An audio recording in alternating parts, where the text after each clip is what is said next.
want to have any bias or be influenced by other people's reactions.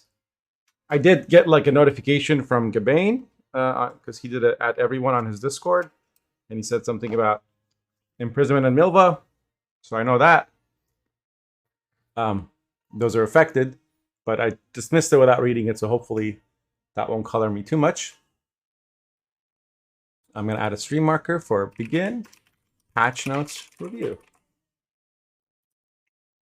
Okay, so first thing I'm going to do is update the patch notes command. There we go.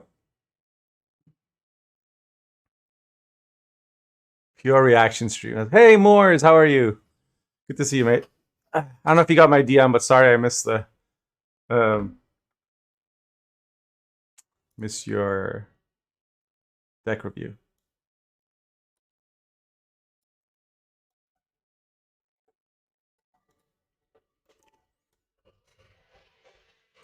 Trying to see if I can make chat a little bit bigger.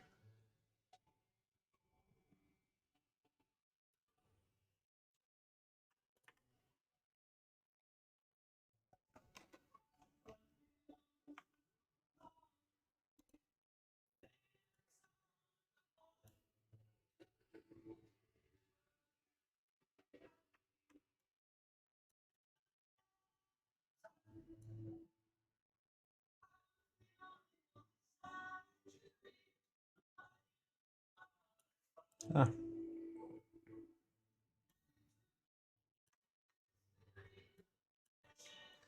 Okay, let's start with the developer update video.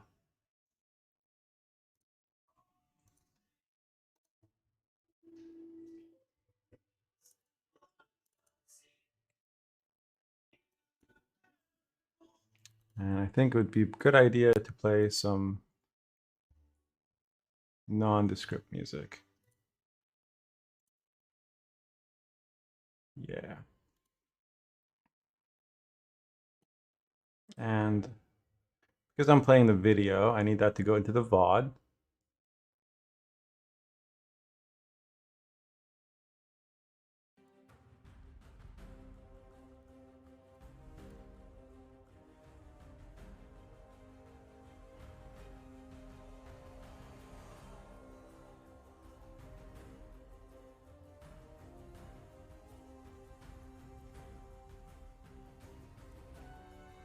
Okay.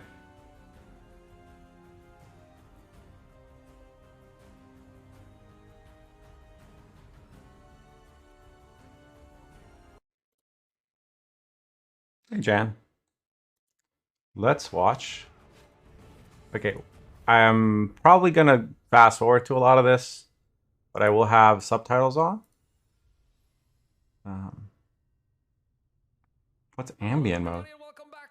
Welcome back. 10.11 is coming, and we are here with Jean to talk about the changes, and there's a couple changes and cool changes and lots of stuff going on. I don't know why I'm talking so fast and why the energy is here, but it is here, and I'm excited. Jean, how are you doing, my friend? Doing well. Glad to see there's so much energy in.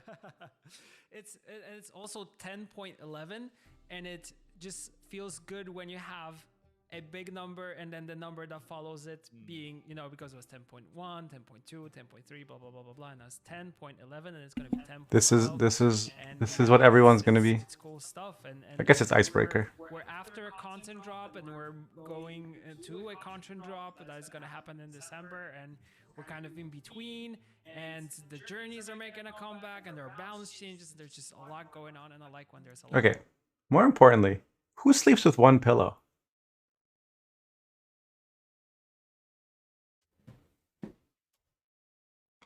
Michael, why not just go through the notes?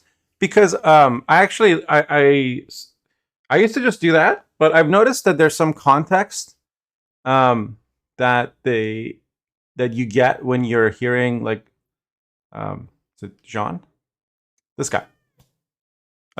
He's like one of the lead designers, I believe, for Gwent. So you get a lot of insight just by, like, I do anyway. I feel like I get some insight into their thinking when I see the way they talk about stuff and what they choose to focus on. And sometimes you get some information about their thought process. Why not just go through the notes? They're there. Type exclamation patch notes. You can read them. Like if you want to skip forward. The last couple of patches I've watched this video and people have liked that. So.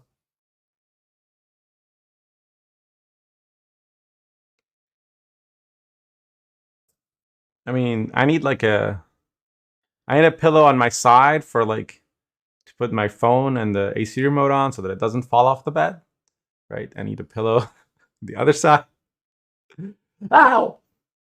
Derp. Man gets assaulted by cat. Look at this criminal.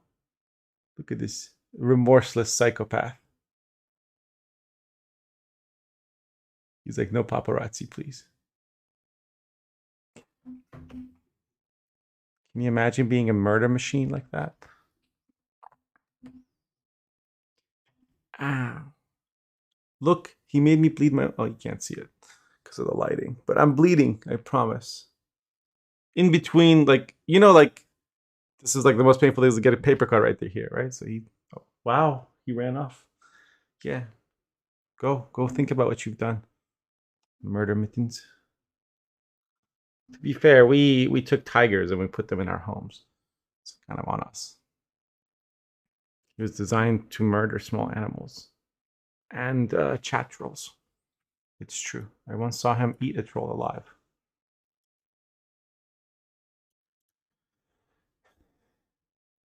And the whole room is white, which I appreciate actually, as you can tell. One nightstand. And see-through closet doors. Cool. Cool. Hardwood floors, really good. So far, so good. Look, I've been told to focus on the positive as well as the negative. So we're going to balance things out, all right? You can also see some things in his glasses. Reflection, there's something blue. So that makes me wonder what it is he's looking at. Any CSI gurus in the chat want to enhance that reflection and figure out what it is? The top factions, Northern Realm and Nilfgaard, have been adjusted, as a lot of people were hoping for. Like with Premiere, can you they're like Photoshoppers, can you extract that? It's a Windows blue screen. Let's find out.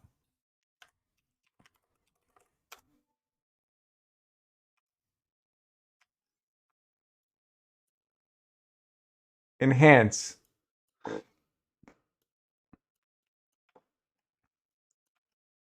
Oh, guys, I see it. I see it. Monsters are getting buffed. It'll be next patch, though.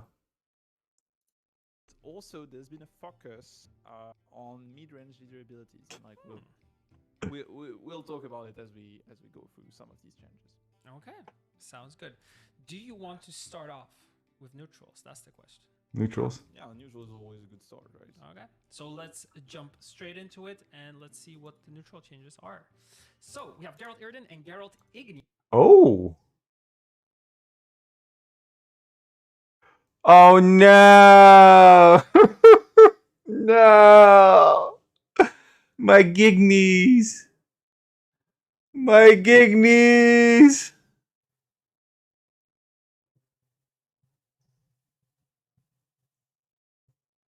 And Yurden's getting adrenaline? Oh, goodbye, Yurden.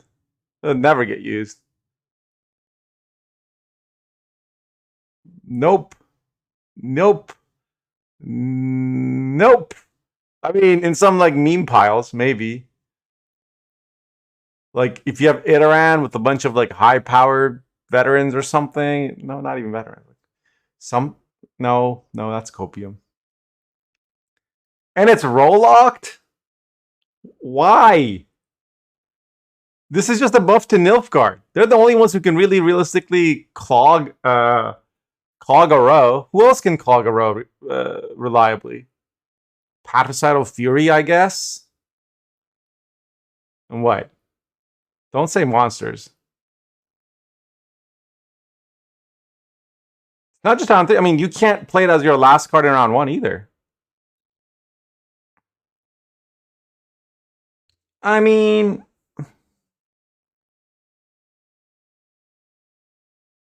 it's still only one row.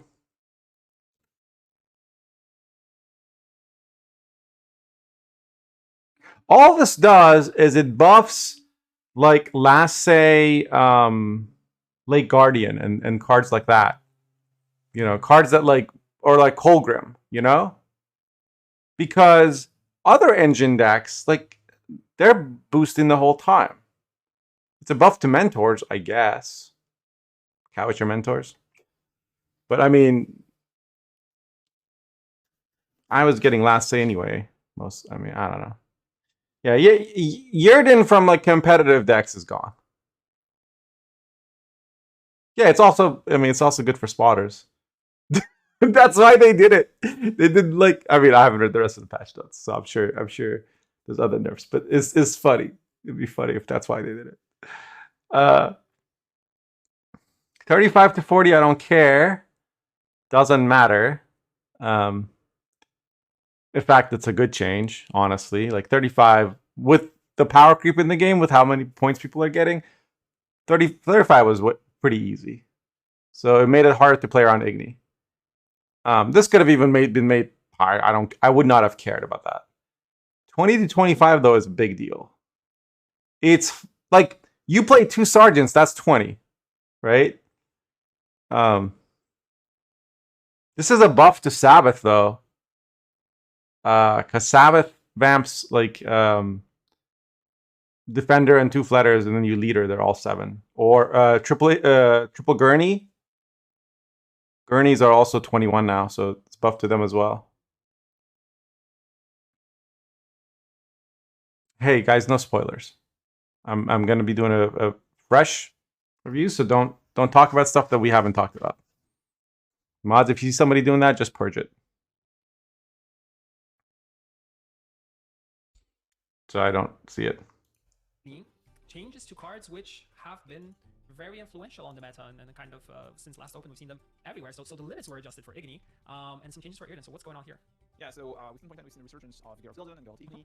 These gods have like found this button about like 15% of the decks in power rank, something like that. So it's the situation of these cards is ambivalent because in one hand they do offer answers against specific decks, right? So against specific metas. The problem we have with it is that the form these answers take usually do not leave room for counterplay. That's not something we're very much right. They end up being very game defining.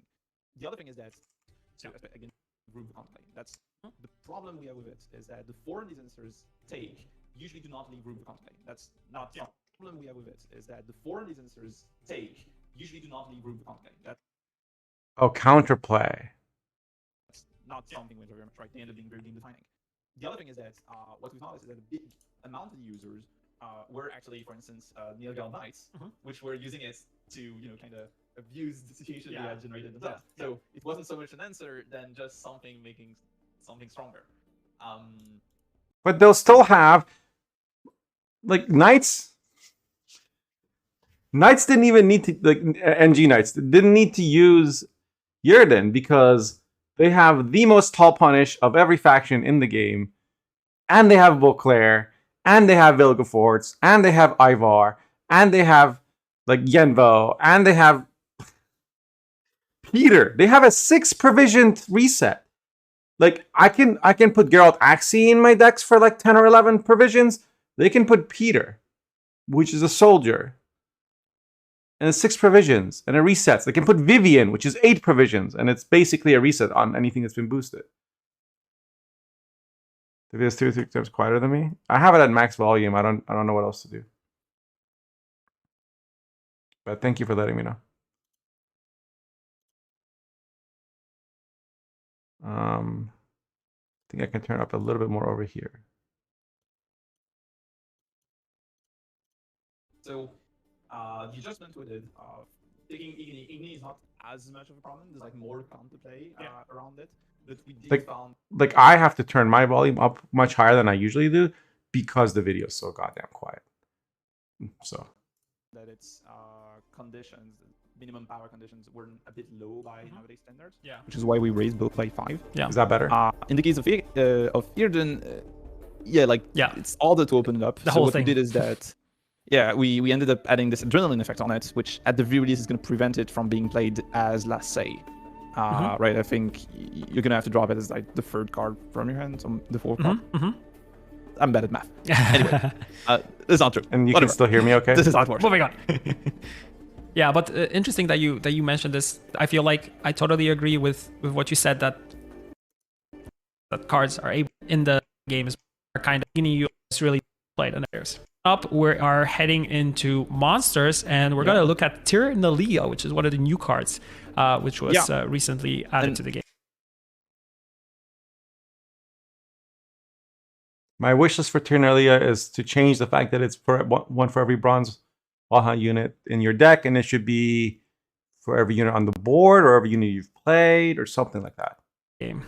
And I guess first of all, what I want to talk about is that monsters actually in a state where the results they are achieving on the ladder does not necessarily match the way they're perceived by the community, because the community tends to think that monsters is not all that great. What we're seeing is that they are actually performing quite solidly. I mean,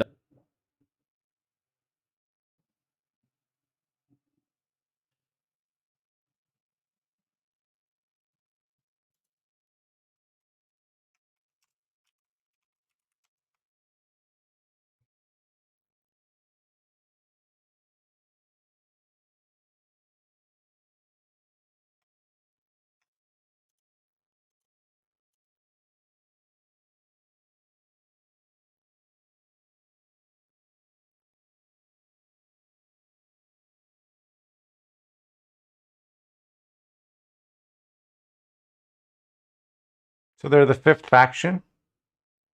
That makes them quite solid.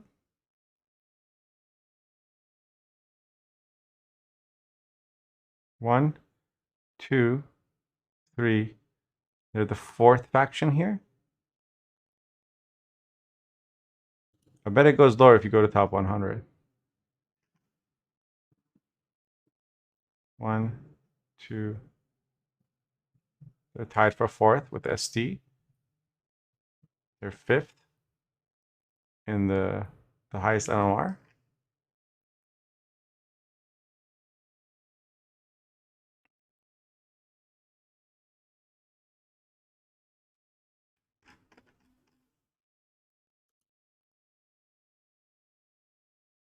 Win rate.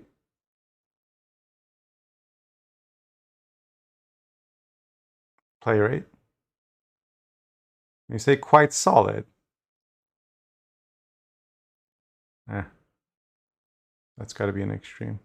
Or maybe because all the people playing monsters the last 2 days, so I think it went down. People are looking for the 4th faction, and a lot of people picked monsters.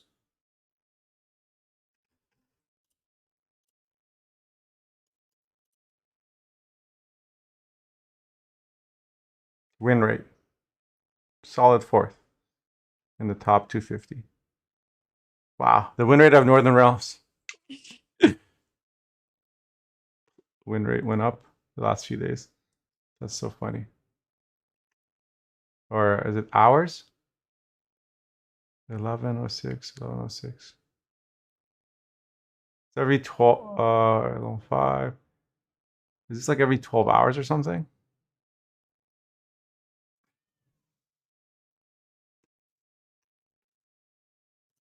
If you look at top 2,500, monsters are number 3. So when they say, when you look at the data, it's quite solid or whatever, they're talking about Pepega MMR. Right? Win rate with mirror correction. Look at NG. Well, they're all close when you look at top 2,500, because the lower MMR you are, the less you're restricted. It's like if you have a really fast CPU, right, your GPU will matter more because that's your bottleneck. But if you're playing a game that's CPU intensive, it doesn't matter how good your GPU is. If your CPU is your bottleneck, like it's the same kind of thing. Top 100, you're running really good like CPUs, so your GPU matters more or something. I don't know. Maybe you should flip those two CPU and GPU thing. But the point is, top players, they're not limited by their own ability so much as the faction's limitations.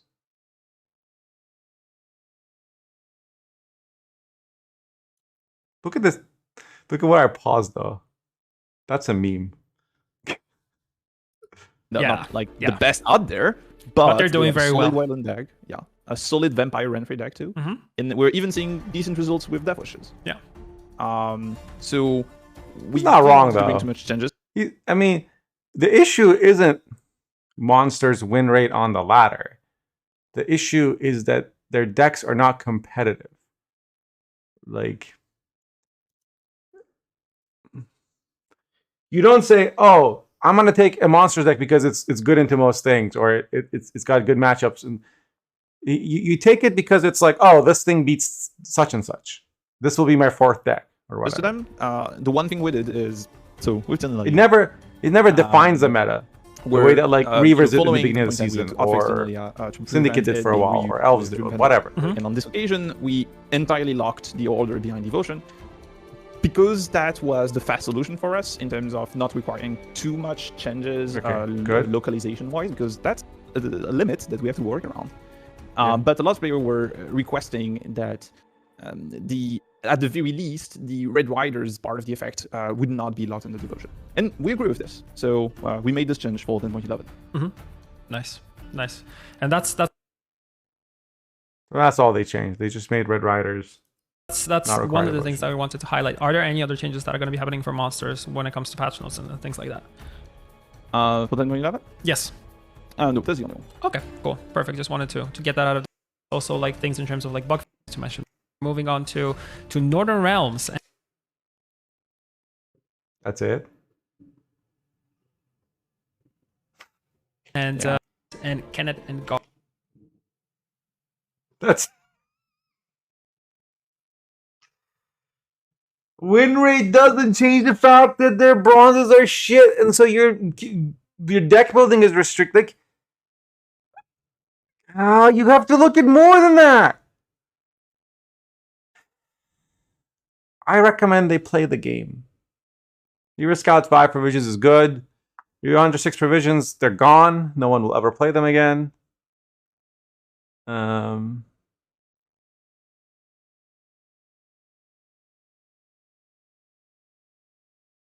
Lashik Taft? Hey Spyro, did you see Monsters got complete overhaul on their shitty bronzes?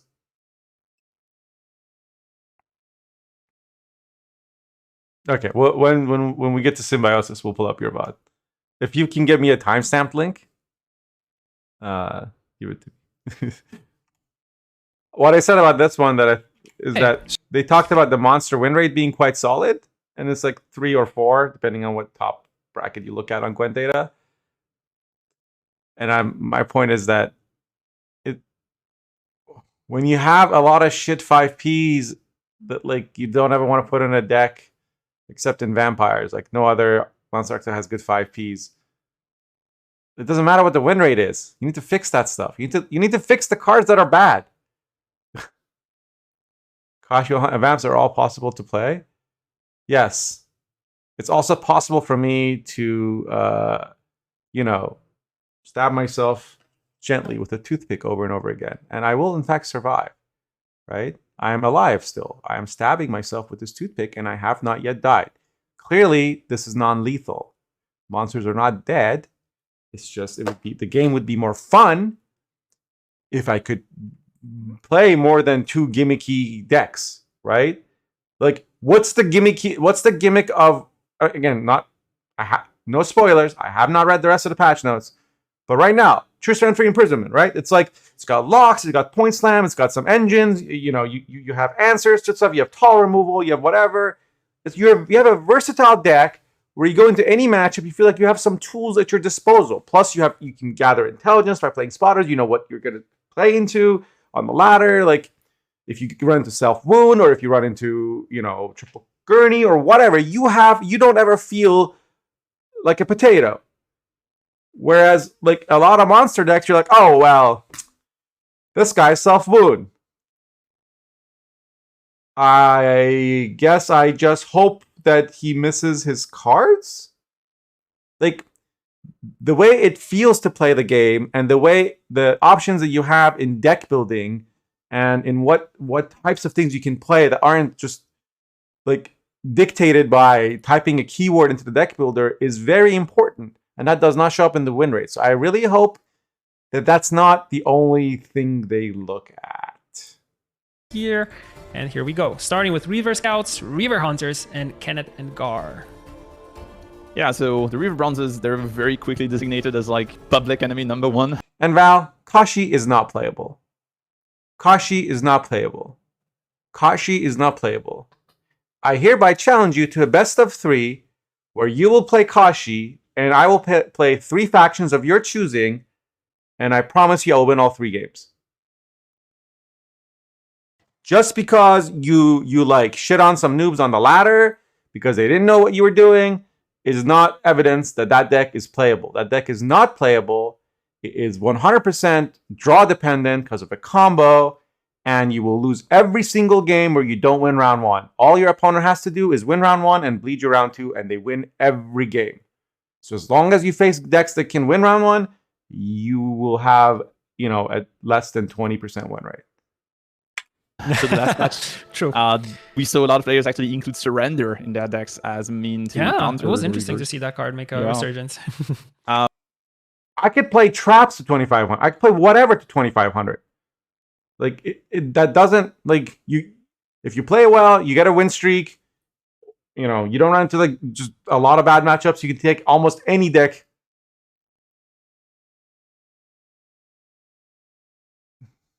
So the funny thing is that because they were so designated as public enemy number 1, it actually kind of limited their impact on the ladder. Where,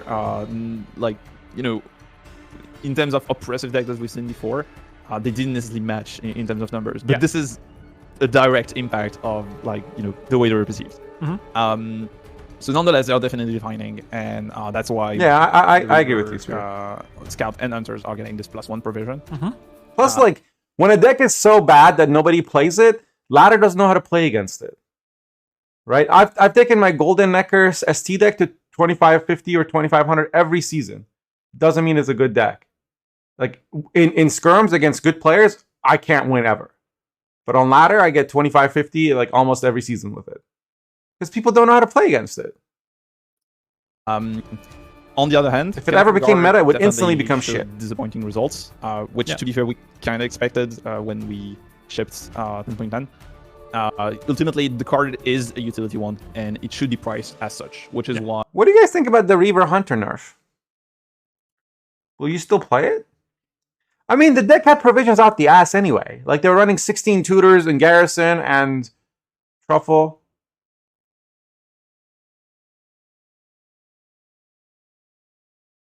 All that matters at the moment? That presumes that, like, the goal, Val, like, the way I look at the game isn't based on, like, the objectives that CDPR has set out for, like, pro play or whatever. Like the game to me isn't what thing gives you a reward. Well, top 200 or top 64 gives you crown points or whatever, or top 200 gives you a title, or top 500 same pro rank. Like, that's not at all what I care about. What I care about is, do I feel empowered? Can I take my army to battle and feel I have a reasonable chance of success? Like, I don't play the game for like the artificial rewards that they add. Oh, you got an achievement. I play the game for the intrinsic rewards of the game, which is like winning. Like I don't know. I'm not expecting. Like, I think we might look at the game a little differently. Like, I would never say something like it's non-competitive season, so all that matters is ladder.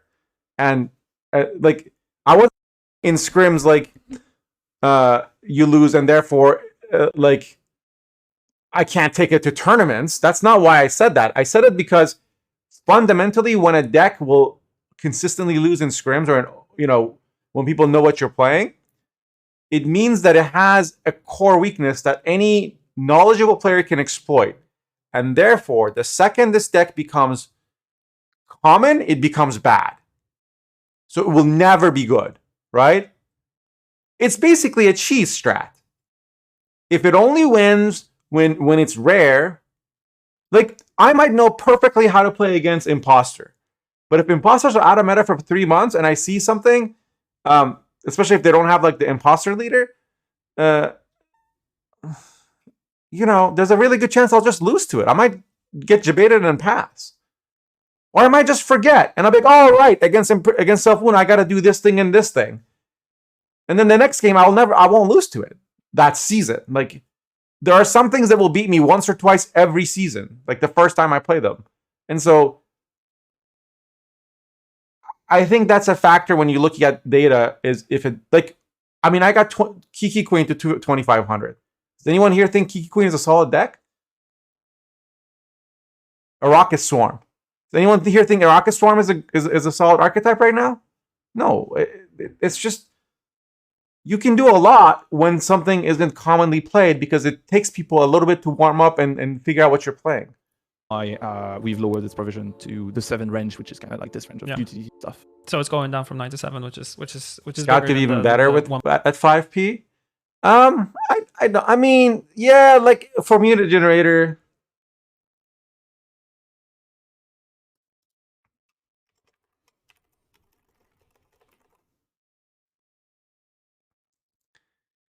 I mean, sure, but like, I'd rather have a 4p unit.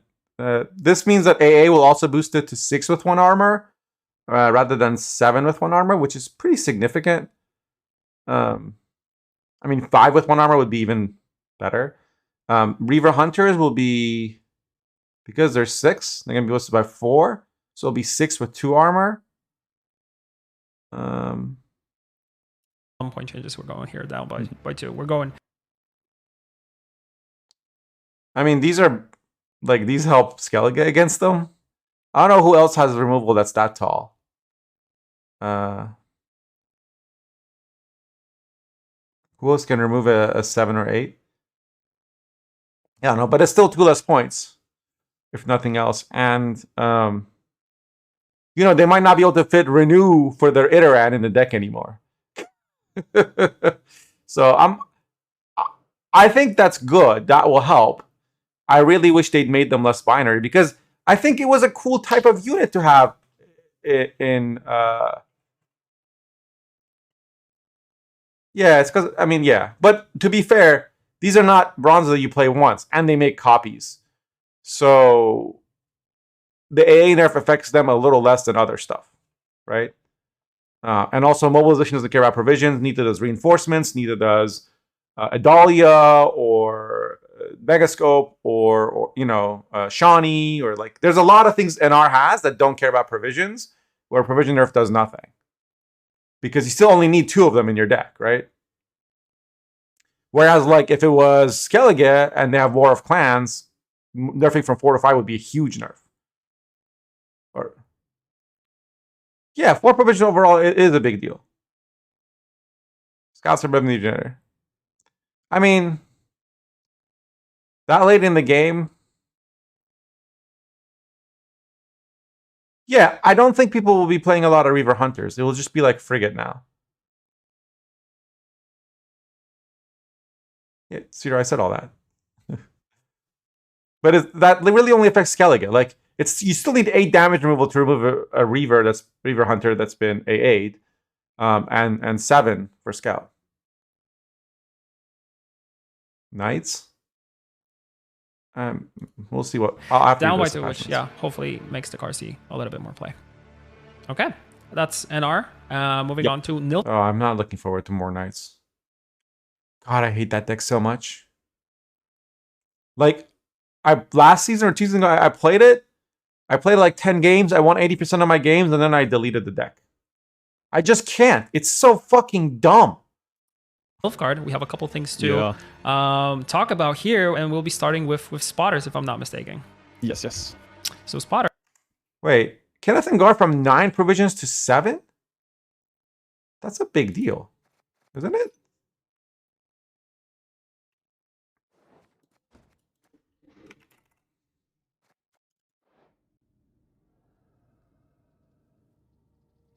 So he comes down at the 7. Wait, this limit increases in deck, right? Or does it have to be on the board? It has to be on the board, right?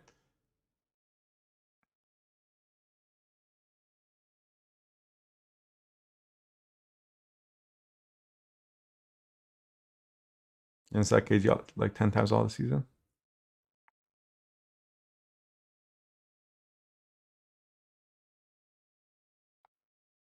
Yeah, dude, cool. I'll definitely tell you my overall impression at the end. I'm doing like a fresh deck, so I have to ask people not to give me any spoilers, and I'm only reading like, I'm up to NR so far. Well, I'm watching the video. I'm sure sometimes there's more stuff in the patch notes than here. So this has to be on the board. Okay, so it comes down to 7, and now it has to be removed, or it will become a monster. Index, where you spawn stuff. 9 provisions was way too expensive. 7, you probably play it. You lost 4 provisions, but maybe you gain 2 if you put this in instead of like, I don't know, Bellahoon or something. Nice try, Spyro. Nice try. Talk about here, and we'll be starting with spotters. That's new, right? And also Lose all armor. Okay, that's what I predicted. Oh, 6 provisions.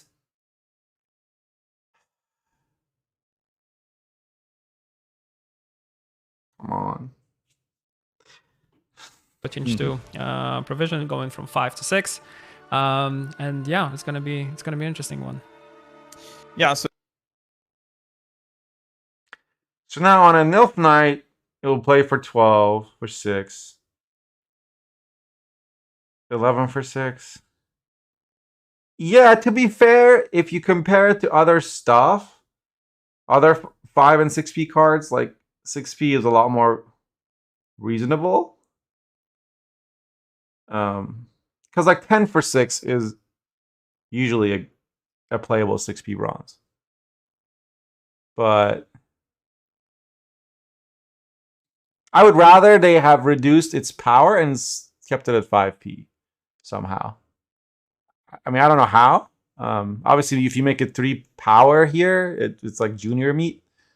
And amnesty and lots of other things affect the 3 power. But it just, every time they nerf the provisions of a card, it just makes decks tighter. And I'm not a judge. Eviction notice! But I can tell you this. Immune order or He riots. won't sell anybody out. Thank you to for buy the his sub and pizza. 2 months of support. Really appreciate it. And Keep that, up that my streak. friends, is called integrity. Enjoy the new Tobin patch.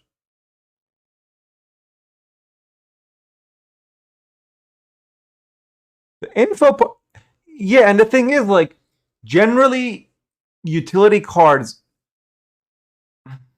you don't. I mean, if it was a gold, sure. But a bronze, you play 2 of them. So provision nerf on a bronze is really a 2 provision nerf. You know? That's why Blightmakers going to 6 was like a huge deal.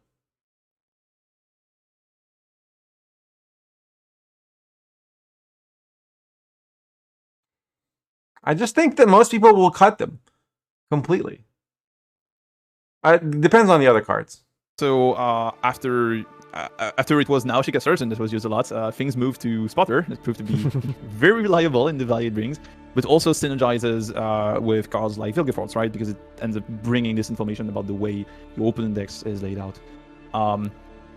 And not only that, but also the fact that it was like keeping its armor meant that it would keep generating passively points, like tanking random pings and whatnot. Yeah. So in light of all of this, the very least you could do was make sure that this armor would go away because the number was kind of ridiculous.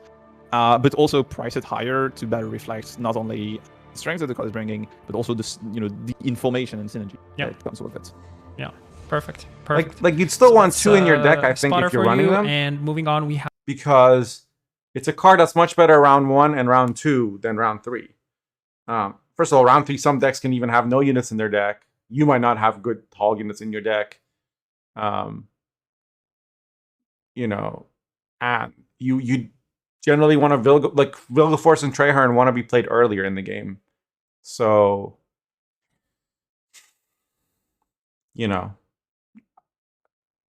yeah. have a change to imprisonment Nilfgaard. Yes, so that's the first of the mid. Yeah, I mean, obviously, imprisonment has been really good. And so now one less provision. You know, if you're gonna opt for this thing that gives you control, you suffer in terms of provisions, and therefore you have less points. I think that's fine. You know, I've been wondering if they should do something on imprisonment. I was advocating that they reduce the damage that it does.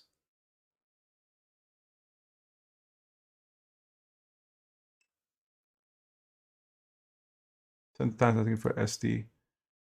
You send it on Discord or something?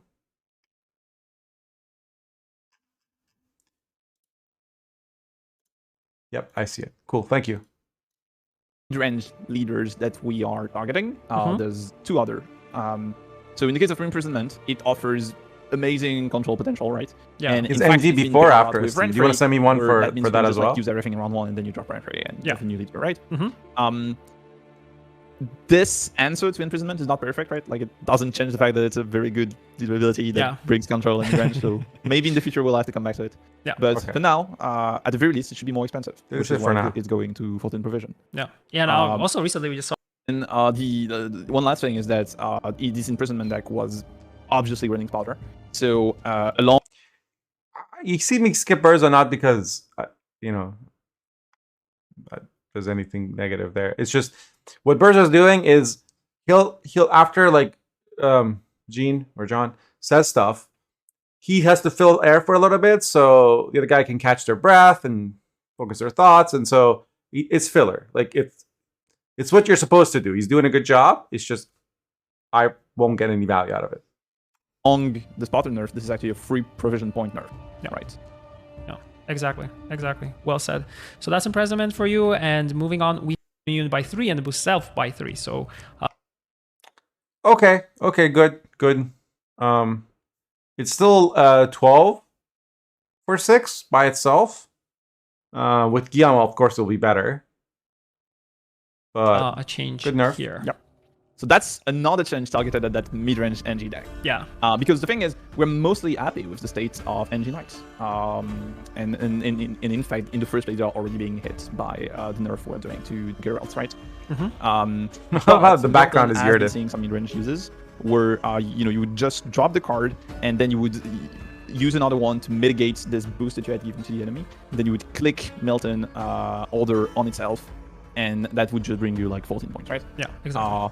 So this nerf on the boost shouldn't impact the knights too much, but when it comes to the mid-range decks, it does make them lose 2 points. So, yeah. But the mid-range decks also run Guillaume. Perfectly said. And we are still on the Nilf And train Nilf when it comes to Knights. changes. We have And 2 more Ivar. changes here, if I'm not mistaken.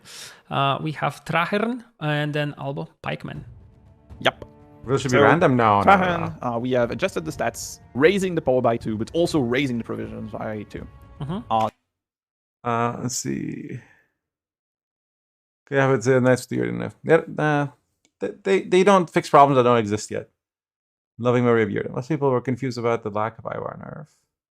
Went through the math, it should mirror the other day, and even on like a 2-power card, this replace for a stupid amount of points. It does. The supposed downside being that you can play a prophet and lock Ivar.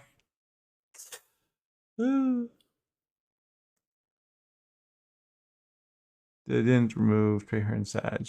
I don't think they're in the business of removing cards. And I don't think I'd want them to be. Trahern, 3, 6, 5, 8. Oh, 5 power, 8 provisions? I mean, they might as well remove Trahern. It's gone now. The idea is that we are actually fine with the existence of trans effect. But the potential it has is not okay on such a low provision card. And as such, we think it should represent a bigger investment if you actually want to run it in your deck. That being said, the fact it was such a low tempo card was a weakness of the card. Yeah. And obviously, if we're raising a bit its power, it's not as low of a tempo. So we'll see how they got that. Yeah. Nice. Yeah, it makes total sense here. Okay. And when it comes to Aldo Pikeman, Exactly. the card was actually very strong in our playtest when we were working on the. They are very the strong. It's just soldier that work. they were But it getting didn't killed ended easily. up really finding its on the ladder. Mhm. So with this buff, what we're hoping to do is give a bit more interest in flanking cards in general. And So put Toad even Prince in potentially every some single help one of your to the decks. energy status deck. There's just too many Yeah. 4-power Cool things stuff. you have to cool answer. stuff all around. But yeah, like you mentioned, Nilfgaard is getting some significant changes Spyro. here. And moving on, I want a heart we rate monitor have, for you. Syndicate, if I'm not mistaken, Mhm. and we have Siggy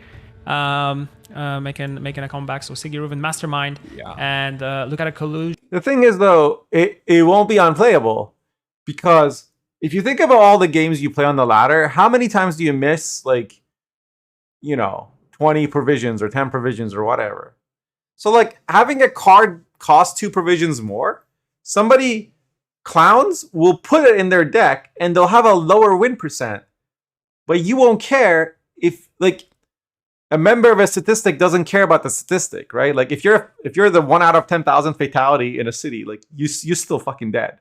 So when you get Treherned, your King of Beggars gets like milled and you lose the game, it'll still feel just as crappy. I guess it'll be less common, so that's good. But it's like a emergency services. Yeah. And a random unit from each gang from your deck. So the change over here. Wait.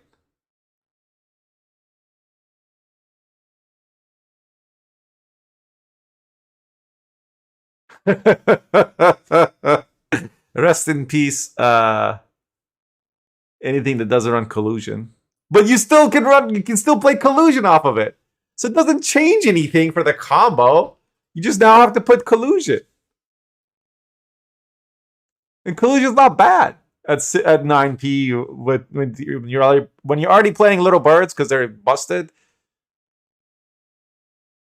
Yeah, plus there's Shady Vendor, there's Hamelfart, there's Cleaver. The Cleaver is also a Crown Splitter, so you can't play Cleaver and. But yeah, Shady Vendor, Hamelfart. What else plays with crime? Is there any other card that can play a card that plays a crime?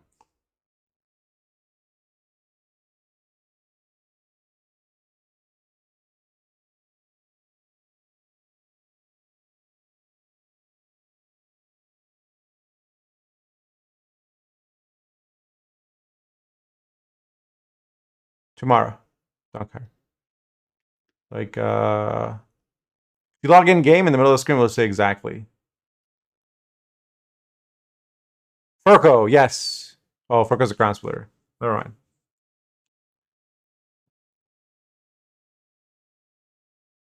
Yeah, I don't think anyone's surprised about last one getting nerfed. I don't think this is a big.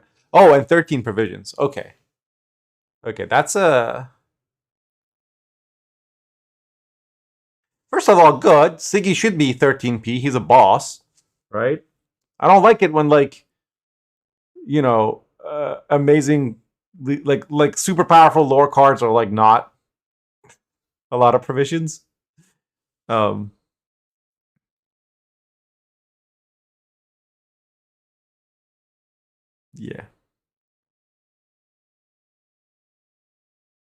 Still stupid strong, but I'm okay with 13 provision cards being stupid strong. Now, whether it's still too strong, it really depends. Like, this is a card that doesn't work by itself. So it all comes down to the other payoffs of having many gangs in your deck. So, like, the other Siggy, for example, doesn't see play because Jackpot doesn't see play because it's not as good as Off the Books or Line Pockets.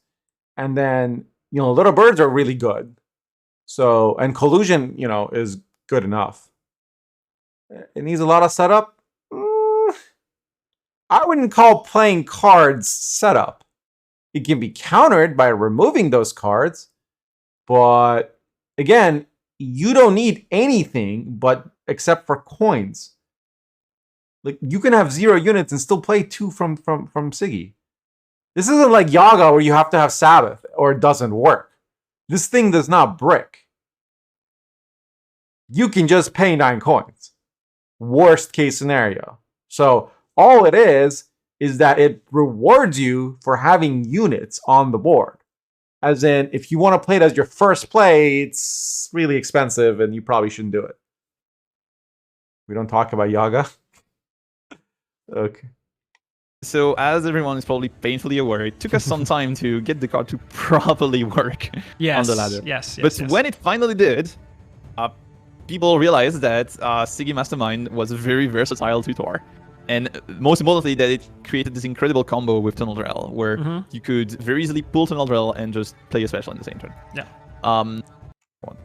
So for this strength, the first thing we're doing is that we're raising the provisions by 1. But the second thing we're doing is we're restricting what Siggy is able to pull from any card to only units, aside from Collusion, obviously. So the combo is still doable, right? You can still play City Vendor, you can still play Collusion. That was the strongest combo. Less flexible than what it used to be. Yeah. And will Siggy is not even if there was no, because it's any, it's not just bronzes. And that's, if it was just bronzes, if I'm maybe not mistaken, it's that's the only syndicate change It's here. the only one, Yeah. So we're moving on to Scoia'tael, and there's actually a couple things that we will have here to highlight. So let's jump straight into that. We have Guerrilla Tactics and Milva Sharpshooter changes. While Milva is actually getting a boost. Yeah, but you'll see it's she took a hit. So Guerrilla Tactics is this second.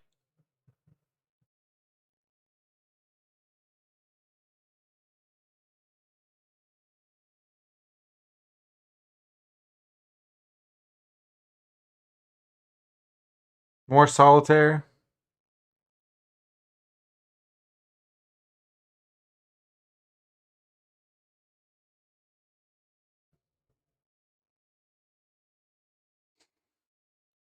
What the fuck is this about?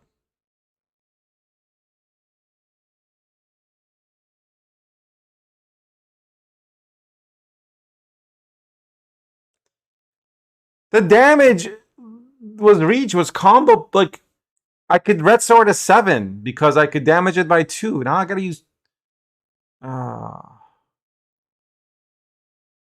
this is so bad now.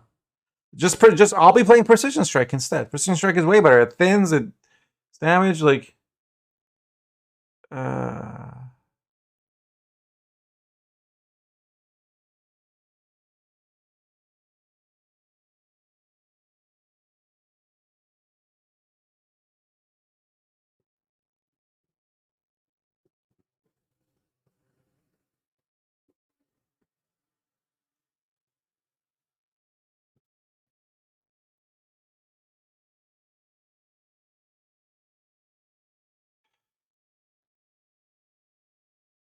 like you might as well just remove the damage from it. No one will ever want to use the damage part. Just make it move an enemy unit and boost a friendly ally by 2. That's it. Just at least then I don't hate when I have to use it offensively. I will never. This will feel like shit when you use it offensively. That's the problem I have with this. Like what you have to understand, when people play a game and you tell them you get 2 if you do X and 3 if you do Y, no one will ever want to do X. It will feel like crap when you do X. You feel like you're ruining your game. Even if it's the optimal play, it won't be fun. You won't feel good about it. You feel like you're paying a fee, as a tax, a surcharge. Like, no one likes that. Don't be the hotel that charges an extra, like, $15 for Wi-Fi. Just bake that shit into the price of the room, okay? Nobody likes an extra fucking fee.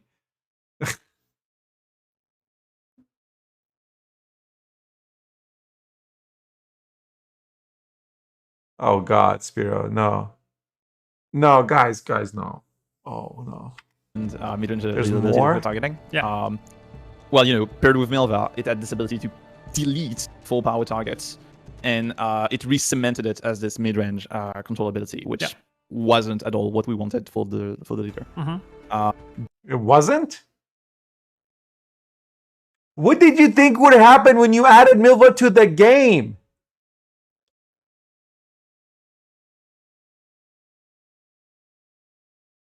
You didn't want to make it a mid-range?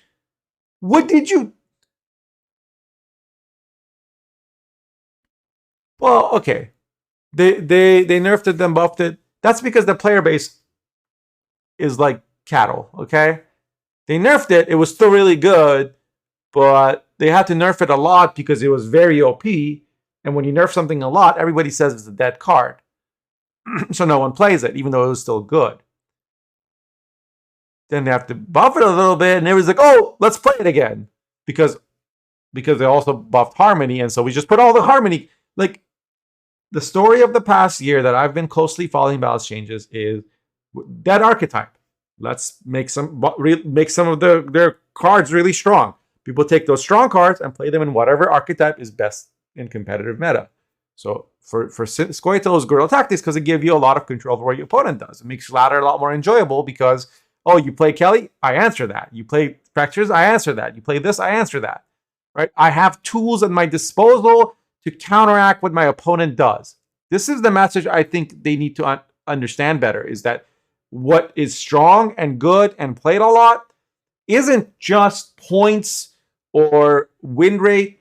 It's about having an enjoyable experience on the ladder where you don't feel like a crash test dummy strapped into a car where you have no control, right? Nobody, like, Deathwish is really strong right now, just so you know. Like, Deathwish is very strong. You could play Deathwish at 2600. But no one wants to play it because it sucks. Do you understand what I'm saying? Like,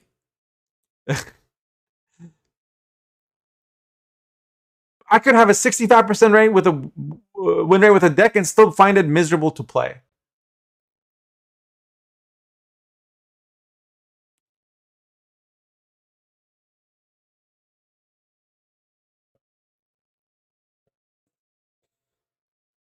But this comment about how we didn't want it to be this mid-range, well, when you release Milva and you could delete a 5, or as a 7 if you played Rock Slide, or 8 if you played Rock Slide, 7 if you played Making a Bomb. Like, what the hell were you trying to do then?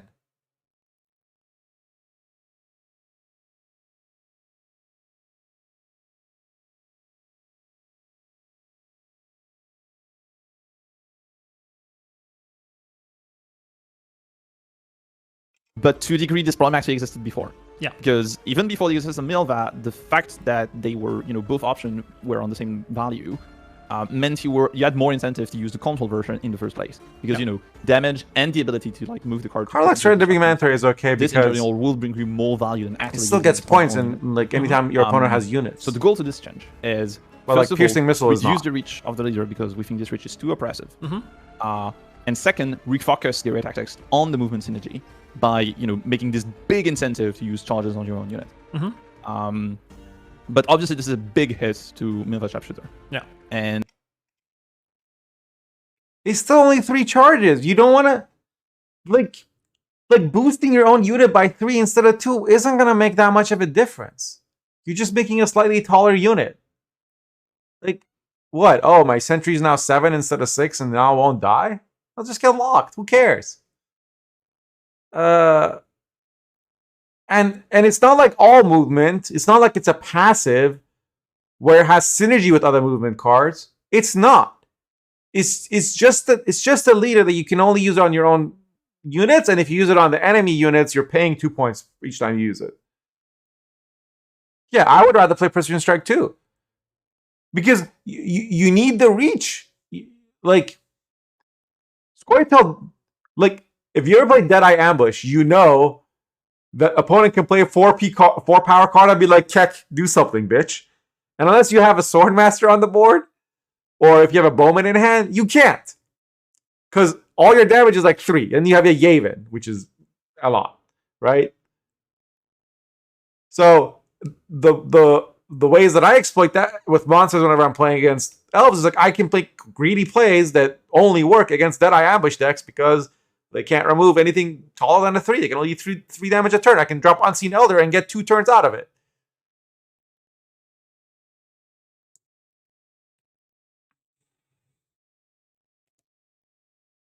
Is it right to make a leader charge? I mean, like, even without Milva, Guerrilla Tactics was adding a lot of reach. However, without Milva, that reach was not enough to matter, in my opinion. Because you only have 3 of those charges. Like, I would rather they have added a charge and removed the damage. Like, added 2 charges and removed the damage or something.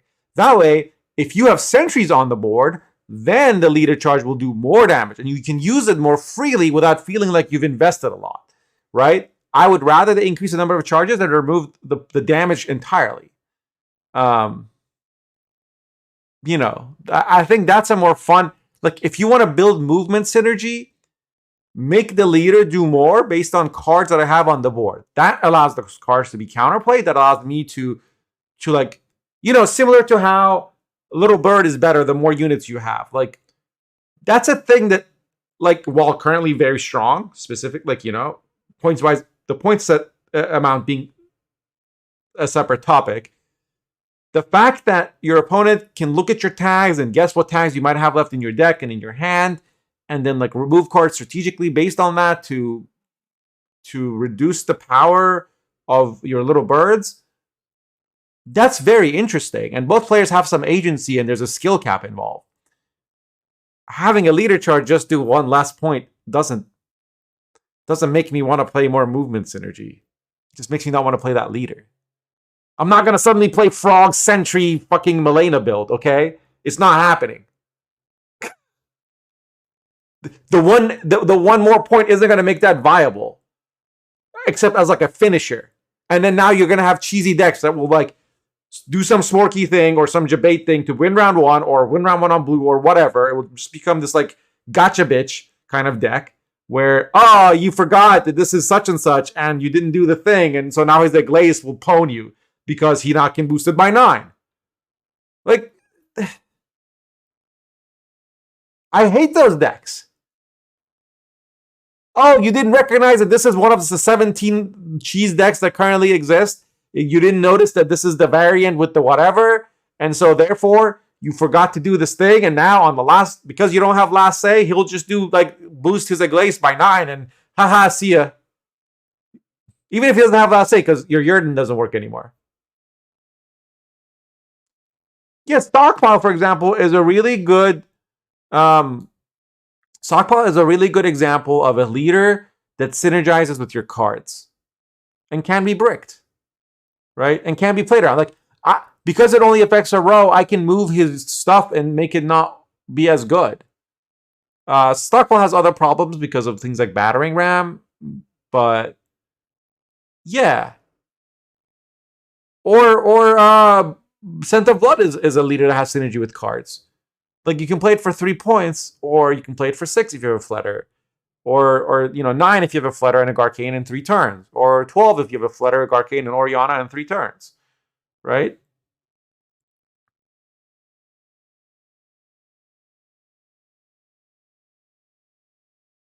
I don't think that's a bad comparison, T-Monkey. Like, there's nothing wrong with that. Movement is very powerful. It's more... And like 3 damage for Nilfgaard only matters if they have coup. They don't have a lot of cards that like do like 2 or 3 damage where an extra 2 points of reach would make them able to remove stuff that they wouldn't otherwise be able to remove. It's just two different things. But nonetheless, we do think that the card can still exist, like coexist along movement-oriented decks. If you play like Melina or cards like this. So what we've done is that we've increased its power by... If they increase the power to 5, maybe. Because if their goal is to make Milva not be as much of like a removal monster, but they want it to still be played this, for the same amount of points per provision, the easy solution would have been to boost it to 5.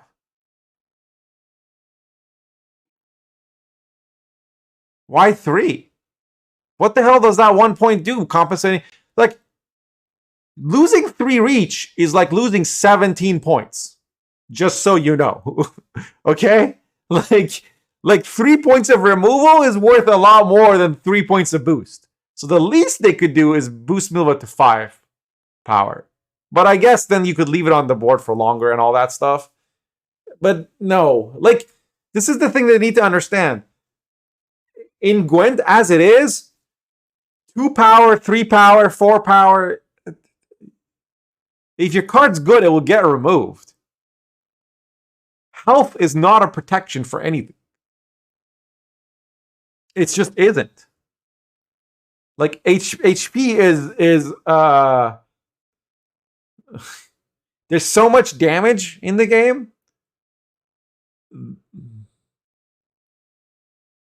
Yeah. Love the changes, keep it up. What do you mean, Rhyhorn? You just really don't like Milva or something? Aileron on demand?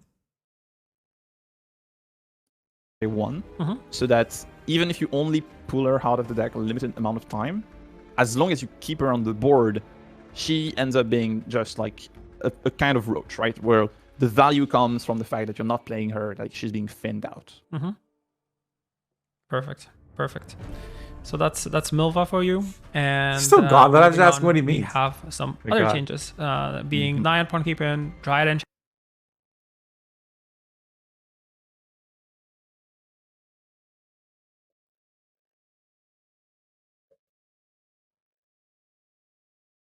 Yeah, Madak Milva's gone.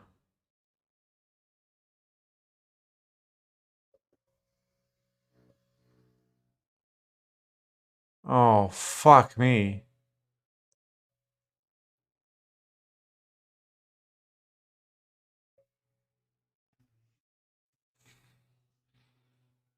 Boosted Alien by 9? Oh my god. They went full Wild Hunt on this shit. Oh no.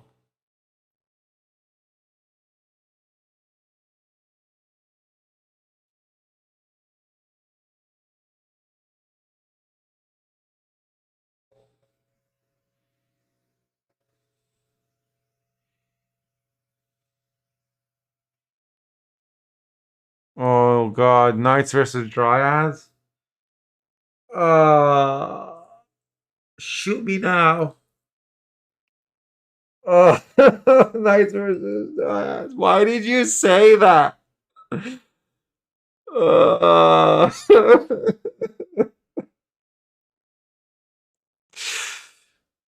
now I have that. You know when somebody like says like, "Think of your grandma naked" or something. That's Knights versus Dryads. That's that image.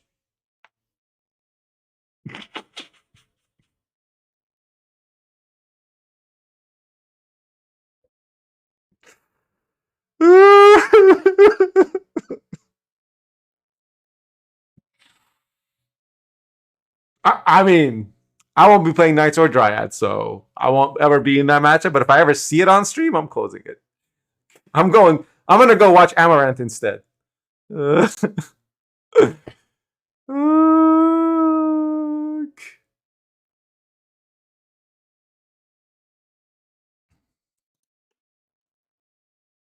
All right, hold on. I gotta see what Enchantress is. I think I know the card, but yeah, this never gets played. So now it's 4 and 4 armor, 4 and 4 vitality. Sure, this is fine. I mean, it's an 8 for 4 because 8 for 4 is the new 7 for 4.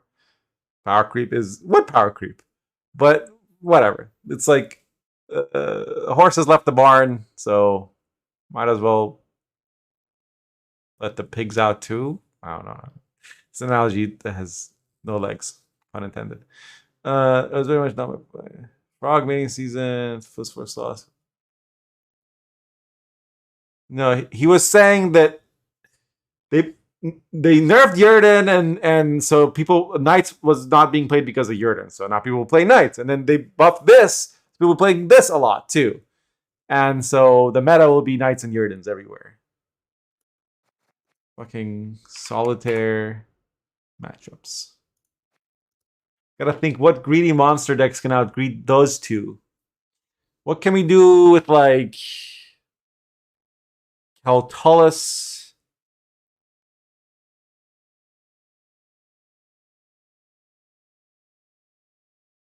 Something.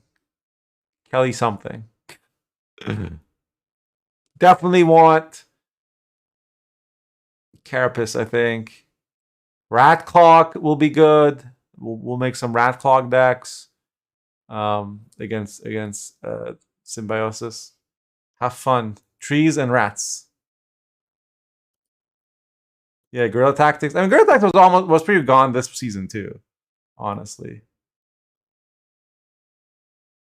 Kelly will just get outpointed. Yeah. No, it wouldn't be like regular Kelly. It would have to be like multi Kelly, and you know, like row punish, like forktail Kelly. You know what I mean? Like AQ forktail consume Kelly. Kelly would be a good car in a symbiosis deck. True. Damage. This is 4P of all. No.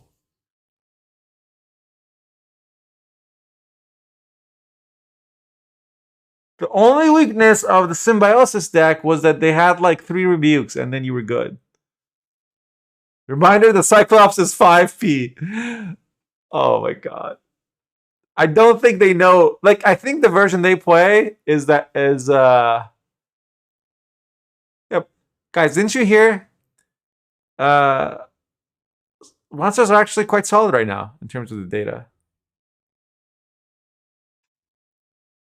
They heard monsters are pretty good. They haven't played the faction, but someone told them that some data showed them that it was only number 4. So it's pretty good.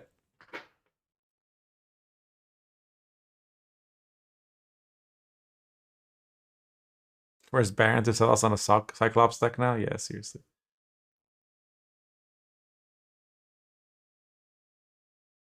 Oh, say goodbye to vampires, by the way. Nope. Nope. Nope on a rope. Like, what? Like, your Blood Moon will just disappear. It will just, like, do nothing. You won't even see it. Okay. Is this all the SD changes? Enchantress, Frog Mating Season, and Shaping Nature. Well, we're seeing. This was like 6 or this was 5 before. Now it's 7. Okay, what are you gonna use this on? Something OP, something neutral, maybe. Still an Echo card. Like, so annoying. Boost another unit. Is it all boost meta now? Like, Reddit doesn't like their cards getting removed, so everybody just boosts all their shit, but they also nerf Gyrdan. You know what? Regis higher vampire buff.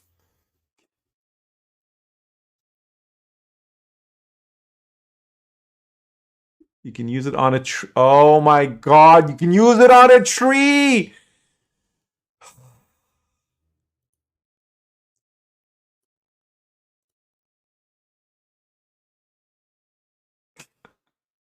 Audio for purchasing the stream has been muted for this stuff change again. protection of your higher, and I think variance is the problem with this stuff card. All right, Squirtle. Here's where I get really annoyed because I went through a lot of effort to CDPR. I literally gave them paragraphs explaining the problems of symbiosis. I sent them in their feedback Discord huge paragraphs discussing the problems of symbiosis. Well, no wonder they didn't read it. I even gave them Nobody's got time to read paragraphs, bro. ideas. You ever read paragraphs in your You chat? can make the treants some kind of order ability card where you can click the treants and send them off to your opponent's side of the board as some kind of form of like suicidal damage to clear out board space or something. But nope. What did we do? We did it. So here's for those who don't know symbiosis, right? For those that you don't know symbiosis, these cards, they play for decent points. Symbiosis, even before they added these new cards, it had points. When they released these new cards to Symbiosis, they just gave it more points. But with giving it more points, they've now... You have Fresnay that's spawning more cards. You have Orquin, which is spawning a card, because Orquin is going to now... Obviously, she has Symbiosis tag on her. And she's going to immediately spawn a... because she's a Naiad, she's going to immediately spawn a Wandering Trench. So she takes up 2 spots already. This card can take 2, 3, 4, 5. I don't know how many spots this card's going to take up. And then you have things like Simlas, which obviously you want to play in a Symbiosis deck because it synergizes very nice with the Symbiosis deck, but it also anti-synergizes. Simlas puts 5 units on the board because of Symbiosis. Simlas is 2-point body. double bountiful harvest spawns 2 units. That's already 3. And then because it's 2 nature tags, it spawns 2 wandering trains. That's 5 row spots gone off Simlas. Frog mating season also takes up 5 spots. That's 10 spaces gone in 2 cards. Then you have this, which is taking up 2, 3, 4 spots. You have this, which takes up 2 spots. And because of this card's infusion, all the naiads are now getting a nature tag, which means each of these cards are also... So, they'll never let you kill trees or throw them because lore. But they could let, like, the Great Oak should, like, merge all the tree ants on the row and boost up by some of their power. The way that Itter, the other hallmark of great design, consumes tokens. Going to end up taking up 2 spots individually. The problem with this archetype wasn't the lack of points. The problem with this archetype was 2 things. 1, the board space problems, and 2, the lack of control. These changes do nothing to address that. All these changes have done is give the archetype more points. More points is not going to help this archetype. You Yeah. can brute force it into the meta. If you make these cards, if you make Orquin randomly like 8 power and 10 provisions, and you make Ethne 10 provisions, and you make this card 4 provisions and 5 power, and you just buff all these cards like insanity, eventually it will be good, but that's such a terrible way of buffing things. You know what's going to happen? We'll just put these cards in other decks. Maybe. I don't know.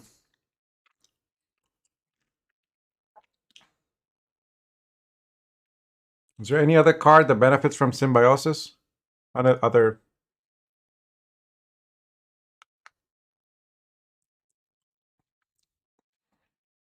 I don't know. Not really. Guess what gets answered.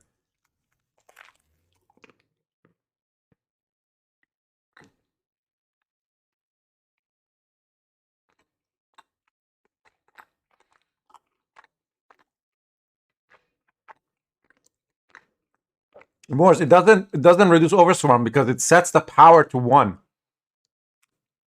It's just brute forcing it without recognizing the core problems is exactly how you power creep the game and lead to the problems we already have. Because if you do that, what's going to happen is non-symbiosis archetypes are going to start yoinking these broken cards as packages. Then you're going to start seeing Harmony randomly yoinking Orquin and maybe like 2 or 3 naiads and having a package of that in Harmony, and that's what's going to end up happening. This is how power creep happens. When you try brute force cards like this into the meta, instead of looking at synergistic ways to make them function cohesively together and work well as a unit, rather than just individually massive, powerful cards that other archetypes are going to yoink and put them in a mid-range deck in the end.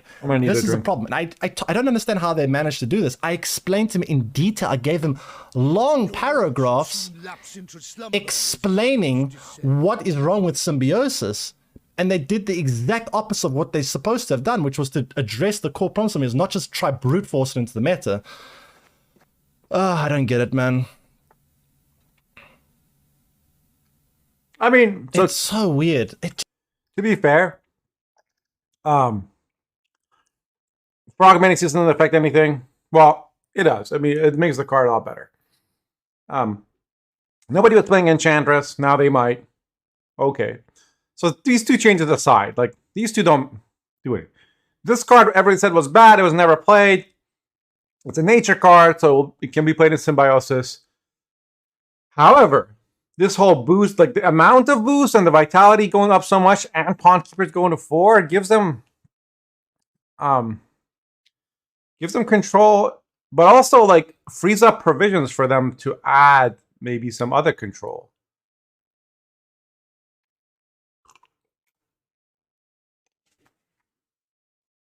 So are we gonna see Vanadane Symbiosis in Symbiosis, Keck? Clog your board even more? I mean, the cards are stronger, but I don't think they are better. It's just like... a lot of these devotion type decks, they're just have very sharp counters, and they get countered. And it's like...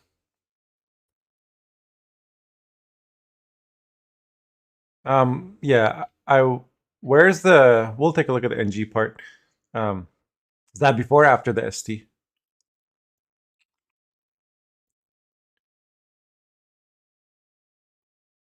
I mean, like, it's going to be a lot of win round one or lose the game kind of things against this. It's going to be so frustrating. And of course, if you're playing vampire, it's like just go fuck yourself.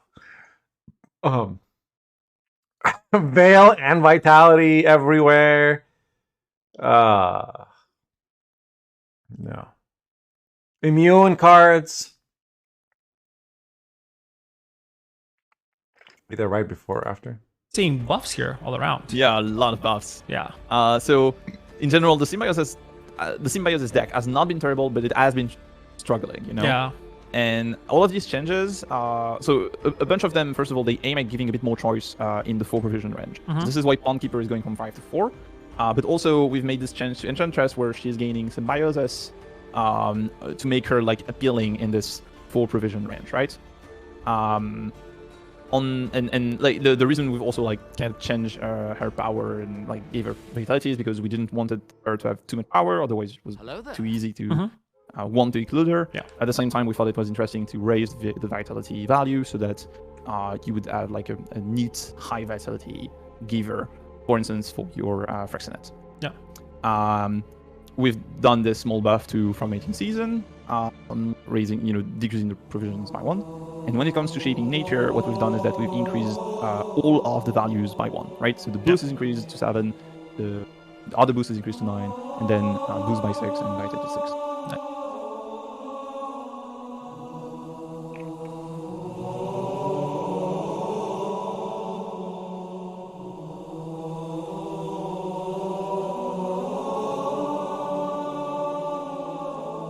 That's it. They didn't nerf the provisions. Still not that good.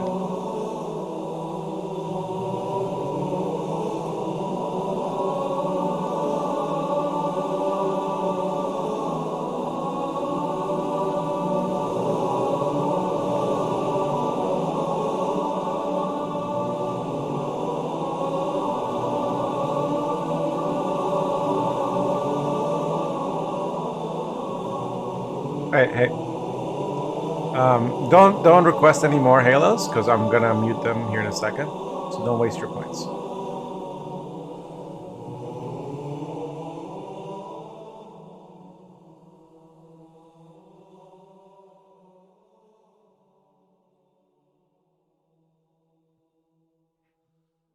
Are we good?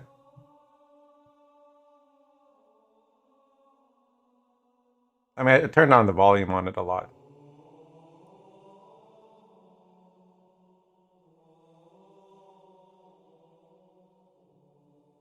We can make it more expensive if we need to. There's a limit on each person can only use it 5 times in a stream, so it always dies down.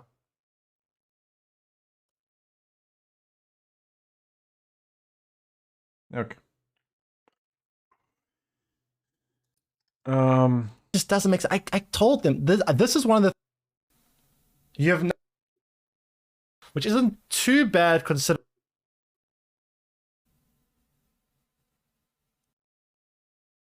So, but you can of like the game has been power crept to the point where when you're taking a proven nerf by making Melville worse. So, and now you're going to play this in round 3 again, which you could have in its place played another 4 provision card, which would have also played for, let's say, 8 points. So you've only played 2 points better than provision curve. Yeah, 9 provision echo card is a bit so yucky. Echo cards like this, there's opportunity cards. You have to ask yourself, if instead of this card, what would have been the other card I would have like played it works in for its things place? like Coup You have to subtract because that from Coup this card's synergizes with value other to cards the so value. well. So don't give me this 26 for 9 nonsense because it's not a 26 for 9 because of opportunity cost. And it works fine Anyway. for a card like Art Gaith because Moving that on. also synergizes other cards. But this is like So it's 69 for 4? Yes, it's 69 for 4. Cap. Alright, so Nayet Pawn Keeper. But I do too, but this is not the right way to nerf God. There are other cards that didn't get nerfed that should have been nerfed. Maybe Ivar's for example of one of them. Renfrew was another example, and Triss Meteor Shower was a card that should have been nerfed but didn't get nerfed. Slave Driver was another card that should have been nerfed as well. But here we are. So, Imprisonment, the ability got nerfed. I don't agree with that. Milton, the Payran, boost changed from 4 to 3. That's going to be a 2-point nerf on Milton. It's sometimes going to be also a nerf on Ivar and Ghislaine, because obviously if you lose the boost, it's going to make the points less for Ghislaine to be played, and then Ivar's going to be a little bit worse. So it can possibly be like a, I don't know, like 4-ish points. Yeah, but the fledgling was going to get value anyway. 4-ish points if you have the whole trio sometimes. So like 3 or 4 You have points lots of other ways to which boost is your still trees. very insignificant when you consider how much above curve these cards play for. When you combine all 3 of these cards together, by the way, when you end up playing Milton and all of these 3 with Ivar and all of us, these cards play for literally triple their provision curve. They're playing for ridiculous amounts of points. Ivar is playing for 50 points very often. Milton is playing for like 18 or 19 points. Ghislaine is playing for like another 17 or I think the idea there is points. that like these they cards are playing for they have such this downside of stupid creating amount very of tall points. targets. Who the fuck cares if you lose for 3 points? Like this combo is so out of whack. What does it matter? You lose, so what? So losing 2 points on Milton, it reduces the floor rather than affecting the ceiling, which, like Shinmir and I have talked about this too. We don't like cards that have a very low floor and a very high ceiling. And what they did was they didn't nerf the ceiling, they nerfed the floor. They like this idea of there being risky cards. That like, oh, this card will play for 30 points, but if you don't have your Ivar, it will play for 9 points. And it's like, who's that fun for? That may be fun for spectators, but it's not fun for the players, in my opinion. I don't like, oh, well, I would have gone, like, I don't have my Ivar round 1, so I guess I lose. Like,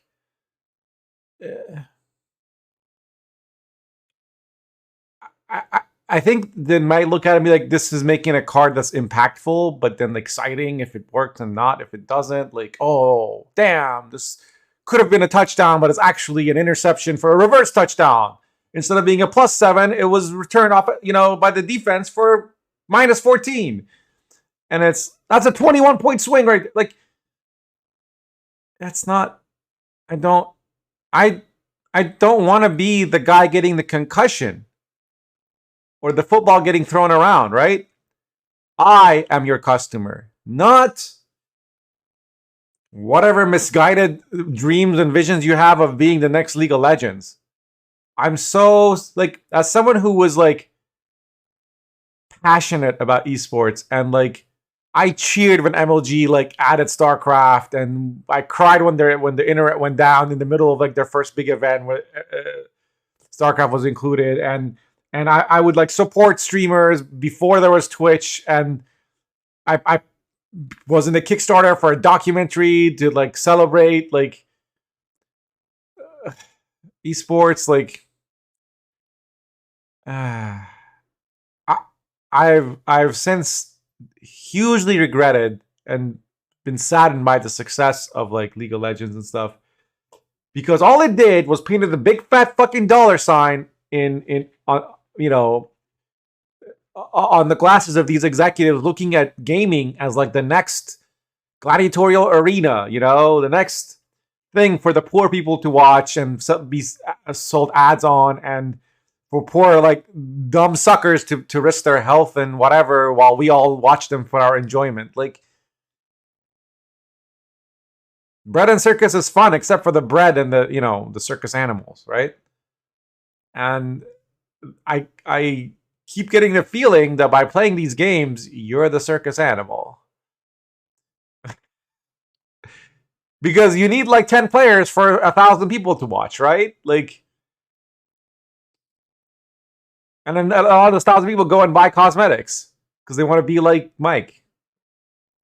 Right? You used to buy Nike shoes that were endorsed by a basketball player. Now you, like, use the same in-game skin as Shinmiri or something.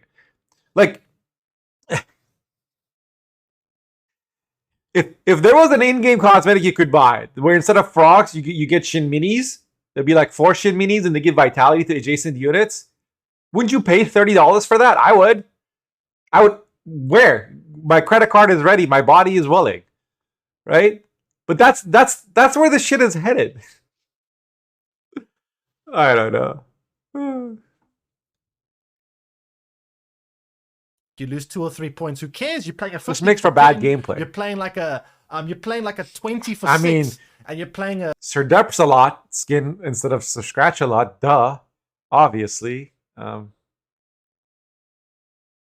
Unseen Elder would have big flowing hair. Or no, we would replace Unseen Elder with Maynard James Keenan. He'd be blue and he'd be like staring down at a microphone. like 17 for 8. Who the fuck cares if you lose 2 or 3 points? I don't get it. Overpowered this deck. What kind of changes are these? We need much harsher nerfs. This deck. Okay.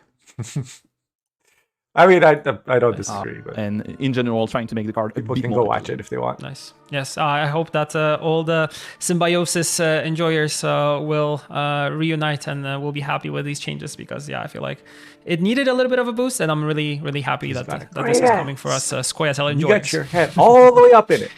Moving on, Skellige, starting off with Reckless Flurry.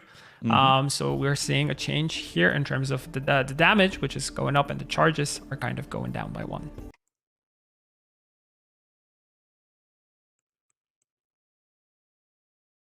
Huh.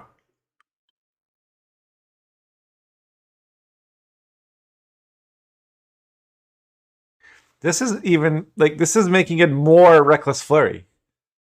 Right? Like, it's getting more extreme. So, Reckless Flurry was good. Reckless Flurry is very strong right now in low unit environment, like when there's not a lot of points on the board. When there's like 30 points on the board on each side, it's like not very good, right? Because you don't know where the pings are going to go. And when you had 3 charges, you could like throw one out round 1 and just get some Bloodthirst going or whatever. Now it's a lot more expensive to use one, but it means that like nothing is safe. The first few turns, you can't play. Like if you play a deck that runs Balahoon or some other like Iterad or Defender or Decorat, like whatever like Squire, like good luck. Like rest in peace to anything that requires multiple cards to work together, because 4 reach is a lot more than 3. It's not just 25% more, it's a lot more.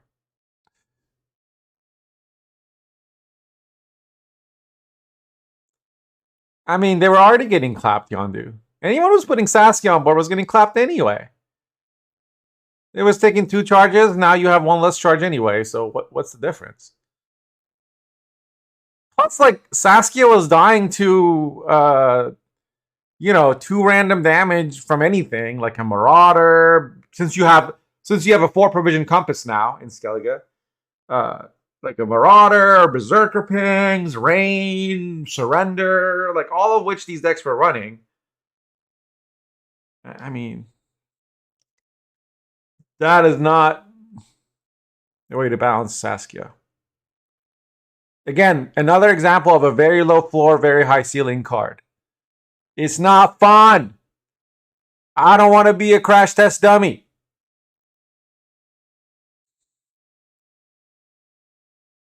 Yeah, Coral. Fuck. Yes. So this is the last of our mid-range leaderability changes. It's good that I got Reckless Flurry has nerfed. been this flagship leaderability. And I get the idea that like, mid-range is too literally strong. Creating this Skellige mid-range control decks ever since we've made. So I think, like, I see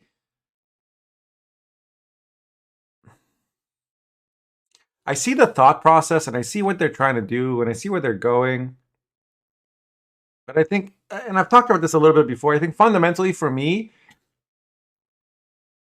this is where I have a core disagreement with the way Gwent is balanced in design currently. I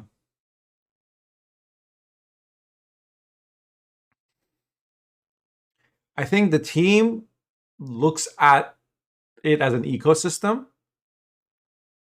Sam, this whole thing will be on YouTube. As soon as I'm done with this reaction, I'm gonna end the stream, start a new one, post this to YouTube. One long reaction video for the patch notes. Hi YouTube. They look at it as an ecosystem. They look at ladder as an ecosystem. They're like, oh, this is like the tundra, which is like, you know, the rank 3 to rank 1, and this is the rainforest, which is like the rank 30 to whatever, and there's like the desert lands of pro rank, or, you know. And in each ecosystem, they're like, oh, imprisonment is eating everyone's lunch, and there's too many imprisonments, and it's really like hampering the ability of whatever to exist. And so we need to call the imprisonment population. Let's stick them with some nerfs, right? And symbiosis is getting going extinct. So let's release some new like steroids for the symbiosis units, and yeah, like they'll just add shit, right, or remove things. Because what they're concerned about, what they look at, how they measure success is a diversity, like of the jungle, right? Like they care about eco diversity. They want cards to be, like, lots of cards to be viable, lots of dex archetypes to be viable. Maybe not so much the cards, but their focus is on the archetypes clearly, and deck types. So like they wanted singleton decks to be viable. They wanted unit decks that have units to be good, right? And then decks that, tempo decks with a lot of mid-tier golds to be good. So they've been like moving the needle, turning knobs in those directions. And that's an approach, like Gwent is a complex system in the mathematical sense, right? Because there's a lot of inputs and outputs, and it's hard to predict declaratively like what will happen if you turn one knob. So it's a lot of like, do this and see what happens kind of thing. And it's the whole thing's like a blob, a giant complex, intricate blob, the way that a human body is a giant complex organism, right?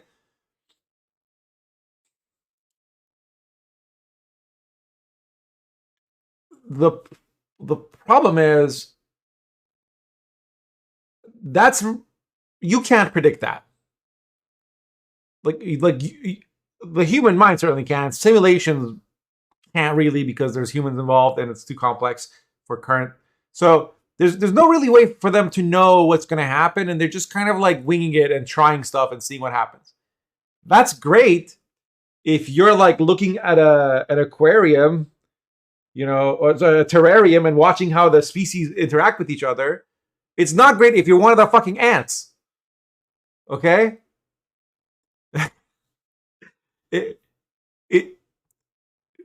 Suddenly like half your friends are burning alive because the temperature got increased by 2 degrees. Like sure, like the ecosystem might get more balanced because there was too many ants, but like it doesn't feel good for an ant. And we're the ants. Or whatever plants in this jungle metaphor. That's number one. And number two, I think they would it's a very prescriptive approach to design, and it kills emergent gameplay and archetypes, because when they have this idea in their head of like how symbiosis should play and what these cards should do, and they shoehorn you into them, and same with Wild Hunt, like these are the cards for this, and these are the cards, like that's when you're balancing from the outside, trying to exert environmental factors on an ecosystem and trying to get the ecosystem to have like a balanced composition of archetypes and decks and factions, play rate and win rate, when that's what you're optimizing for, that's all you've got is like you can't see the archetypes that don't exist yet. All you're thinking about is symbiosis as you imagine it. And so some creative player like Red Ray might be coming up with some, new deck type, but you're killing it. Like as soon as that happens, you kill it. Because you can't balance around that and all the other archetypes you're already balancing around. So like this happens in lots of games, like in World of Warcraft and other games that I've played seriously. It's something emerges that the designers did not predict or expect, and it becomes too strong because they didn't account for it, because they were balancing archetypes rather than individual talent points or individual cards. And then this happens. I think a much more fundamentally sound approach design to balance in a game like this is to not look at whole decks and archetypes, is to say, we are going to give you guys the same amount of money, and we're going to make sure that your currency is worth, roughly the same in terms of what you can buy with that currency. And we're going to make sure that the quality of the cards you can get is balanced. And then we're going to let you have at it. If you want to make a Symbiosis deck with movement cards and, traps, go for it, right? We know we'll be fine because we've made sure Sabretooth on average doesn't play for like 16 times what other 9 provision cards play for.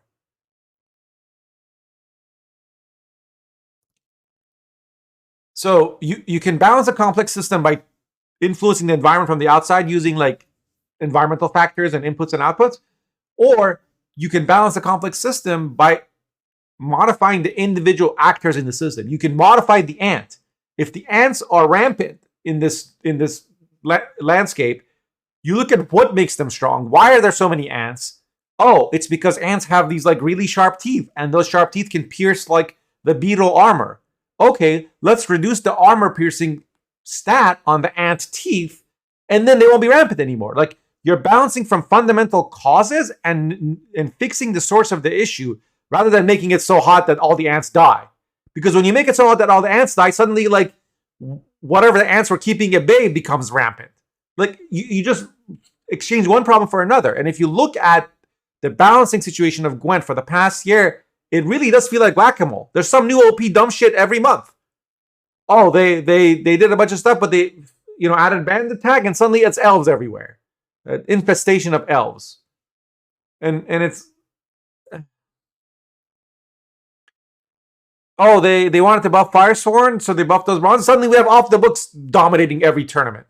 Like, you can't predict what happens in a complex ecosystem when you just take a like archetype wide or faction wide or whatever. If instead you made all the cards good and you figured out, oh, Firesworn isn't good because it lacks control, well, how can we make some cards that only work in Firesworn give you some control over the opponent, whether it's through tempo or through damage or through locks or through Cs or through conversion? Ooh, a cool mechanic that fits the religious archetype, right? Why can't my Zealots convert his units? And now his unit does damage to hit adjacent stuff because he's, or he's spreading, Christianity amongst the population.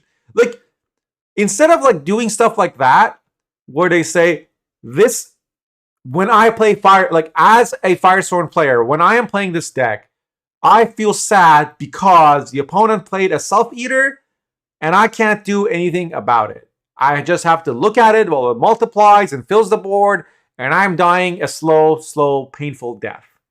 Instead of saying that's the problem I want to solve and how can we solve that, they're like, the play rate and the win rate of Firesworn is low. Let's increase the power of some of the Firesworn bronzes, and that should result, we think, in an increased play rate of Congregation. And then it doesn't. And then it doesn't. Right? And then they're like, well, that's because this other thing also changed the thing. So let's change that. And then it causes some other problem. Do you guys understand? Did my long spiel with the stupid metaphors make any sense? Now, I don't have any experience balancing a system like this. Yeah, and there are other young to broken cards, exactly, like Hamilfart.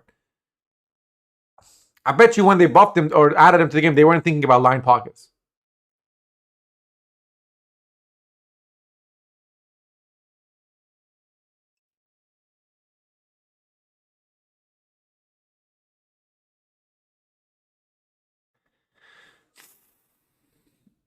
I'm trying to think of what data points would signal that, but it's very complex because like to get that from the data because, well, I mean, you need a way to measure how many points a card played for on average. Fundamentally, I think that's like the primary stat that I would use to bolster my argument. It'd be like, take all the 4P cards that have a play rate above X, and then look at how much they play for on average. So you need a way to measure how much, because it's hard to, like, if my 4 provision natural selection removed, your Piggy, and that Piggy was going to end up being 16 points, did my card play for 16? Well, I also have Yurden, so that 16 point wasn't going to matter, right? But what if I had Igni? Then it might have mattered. But then it would have only been like, I ended up Igniing a 12-point card instead of a 16-point card. So did that natural selection only play for 8? Like, how do you measure how many points a card played for? So you could do it. You could do a systematic data collection thing. That to me is brute force. I think a much more elegant thing is to just, look at it. I can tell you a disciple on average will play for, has a 4 of 5 plus 2 plus 1 coin. So whatever you value coins as, 5 plus 1 coin, and has a ceiling of the whole row, right? So 16 plus 3, 19 minus 8 coins, 2 of which you got, so minus 6. So 19 points minus 6 coins is the ceiling of that card. Right? A disciple can fill the whole row. That's it. 19 points minus 6 coins is the ceiling.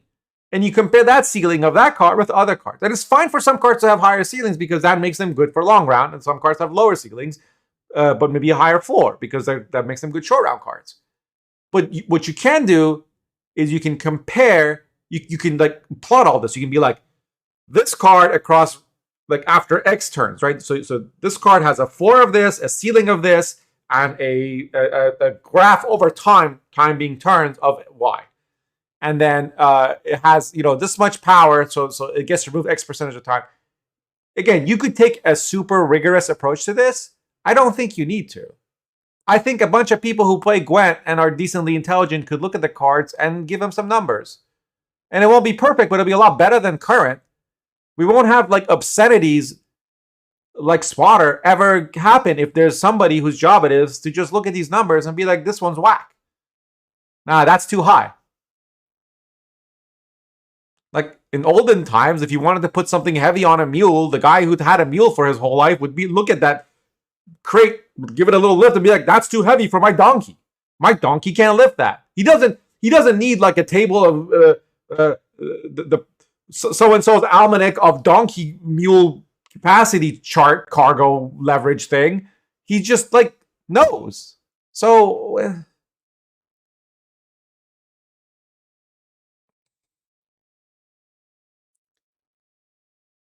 they don't ignore the players. No, they don't. Look, they don't ignore feedback. They listen to feedback. They hear players. The spotter armor removal is directly something that I heard from multiple players, and they told me that they suggested that, and it has and spotters they nerfed. Like, come on, they absolutely listen. They absolutely want the game to be balanced. Don't kid yourself. No, the ambassadors were supposed to represent, and take the lead for testing, but like one person for a whole faction didn't make a lot of sense. And they just have a different way of doing it now. Like now there's the partner Discord where you can give feedback, but there's a top players group. Like they took the top 40 players, invited them to a Discord, and are having discussions with them about what works and what doesn't work. And so that there's a clear channel of communication between top players and CDPR balance team on what works and doesn't work. The problem isn't identifying the issues, it's the solutions that they're implementing.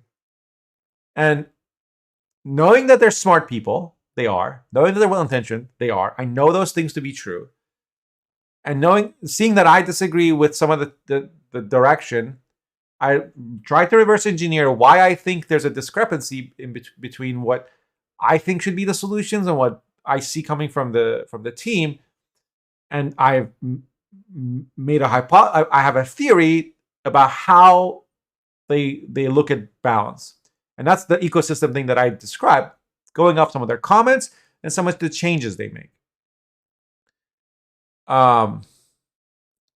So again, that's conjecture on my part, but when I look at other stuff, it fits. Like it's a model that I proposed, and I look at the data, and the data, my model seems to, it fits.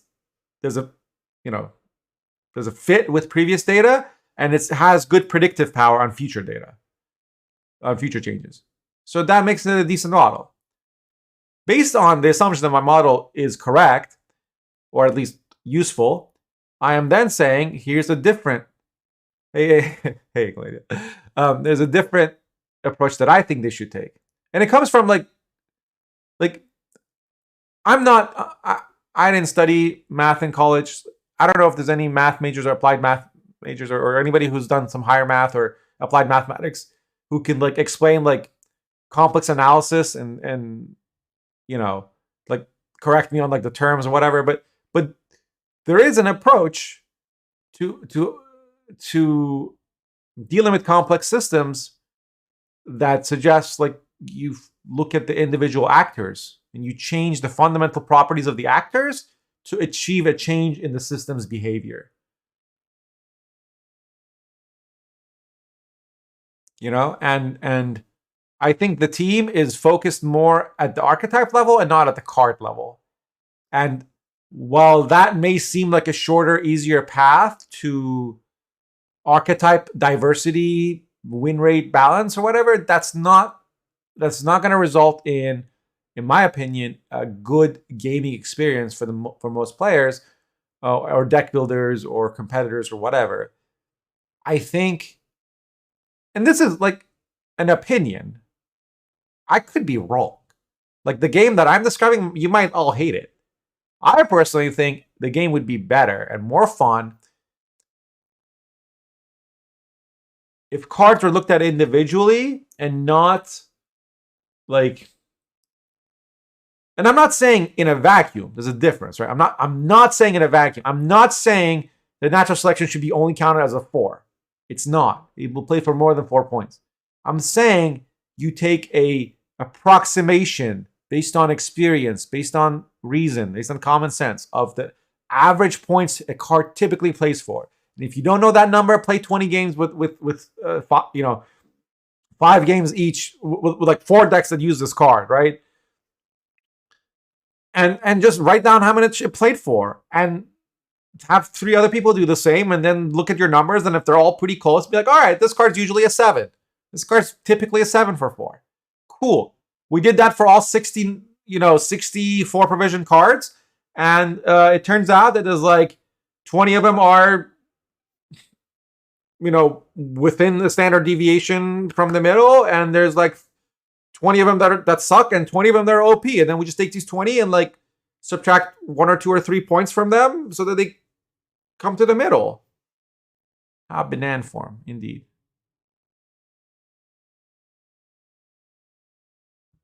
Kind of 10. What I'm talking about, like to take it, to explain it in like IT terms, since that's where you're asking, it would be like, if I'm looking at the adoption rate of a single sign-on system, and I'm like, hey, how come only like 30% of my users are using it? I could be like, well, we're going to mandate, or we're going to say that if you use it, every day that you use the system, you get like an extra $1 in your Christmas bonus or something. And sure, that is like an external factor incentivizing a behavior. Or you could look at the intrinsic factors. And the intrinsic factor would be, well, it turns out, like, just to cut the analogy short, right? Like, I'm going to skip over a lot of the details, but we went and did a thing, and it turns out that the Chrome extension that lets a user just click on it and they get a little pop-up of like all the apps that they should click on, and that uses our single sign-on, that Chrome extension wasn't getting deployed correctly, or the default browser on our computers was something different than the one that had this extension. And so as a result, people didn't have this super easy way to use it. And so it was actually a hassle for them to use single sign-on. And so we fixed that, and now they use it. If you fix the intrinsic underlying issue causing the problem, you don't have to provide an external incentive to make an outcome happen.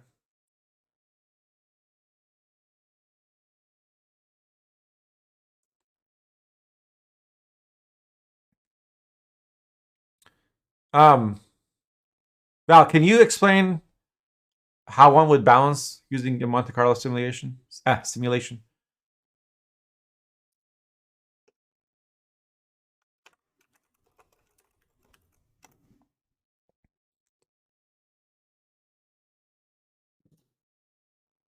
Computational algorithms. They rely on repeated random sampling to obtain numerical results. The underlying concept is to use randomness to solve problems that might be deterministic in principle. They're often used in physical mathematical problems. Okay. So like the example that I was talking about, playing like 20 games and throw out changes until they work. Yeah, but that I don't think that works because the human factor. It's very hard to simulate a player base.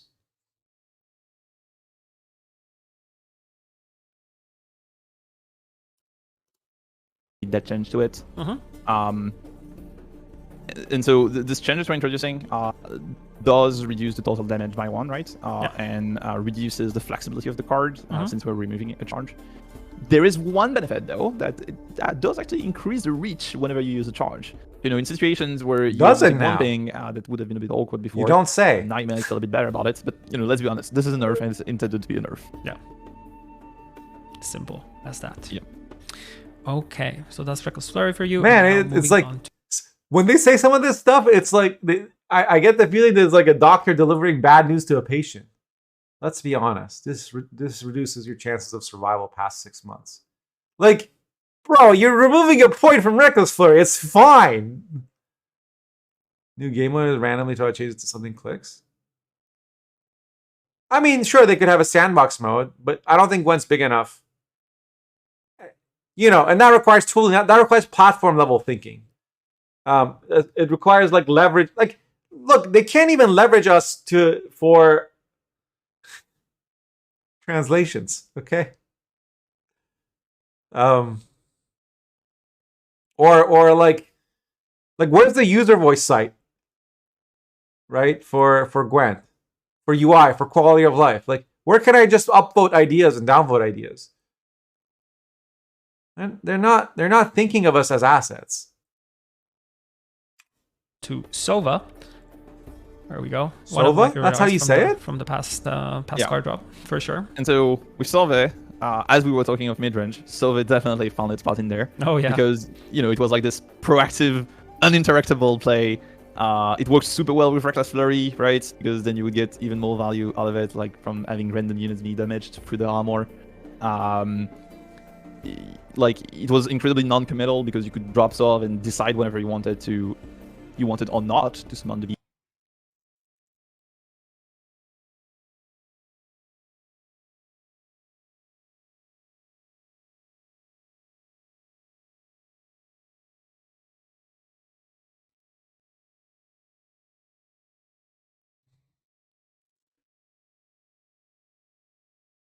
Sam, stop hoping for me to explode. I'm doing this thing where I'm acting like a reasonable adult. I'm respectful.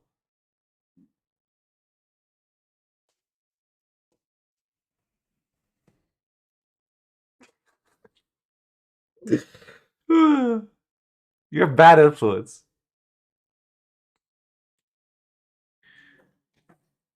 So the reason I paused is because you know, when something is highlighted in green, I mean it was boost, it was a buff. You guys may not understand the complex encoding that are in CDPR's messages, but this is a clue. They're saying that they buffed this. Do you guys remember when it first came out? And they boosted Arnie up to 12. And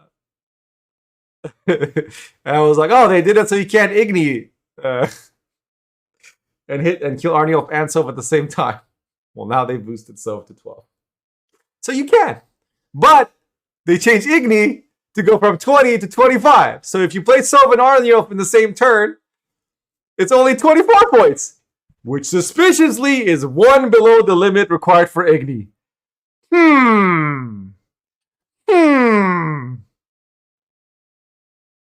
Yep. Conspiracy confirmed. I I'm not saying that somebody at CDPR really loves to slam Sov and Arniolf on the same turn because they love the Erendite. I'm just saying somebody at CDPR really loves us to slam Sov and Arniolf on the same turn because they love the Erendite. Arniolf will not be 13, but if it ever does get changed to 13, let's see if Igni gets changed to 26.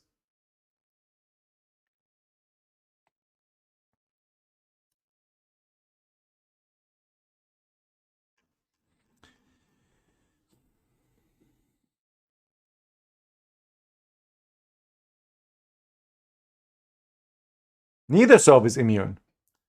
Sov is not... yeah, somebody should clip that.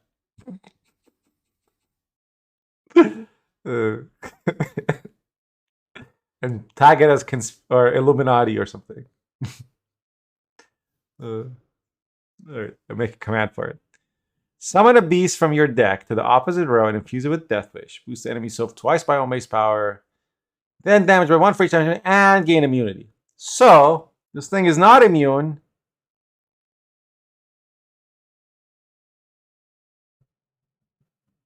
Until you click it. Did it really? Sultan, are you trolling me?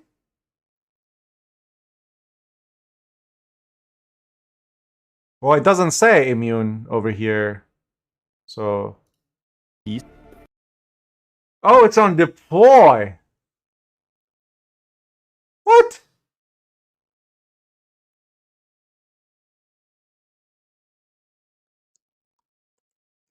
So if you Sigdrifa it, it's just like a 12 body? But why wasn't that how it went live then? If they were fine with it working like that, then did they just not think we would Sigdrifa this?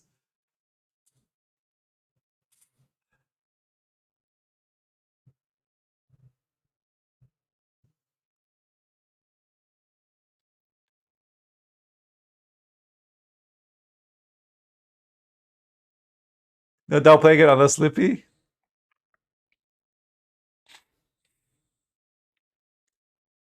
That's not true. That's not true, Mbe. That's misinformation. You could double play it if your opponent plays Alyssa and moves it to your deck for you. Huh? You should brief Sienna so 100% incoming. Their goals are beyond our understanding. So this is a huge nerf. Holy crap! This card is a huge nerf. And G-location works as well. Yeah, Gorther Gavade.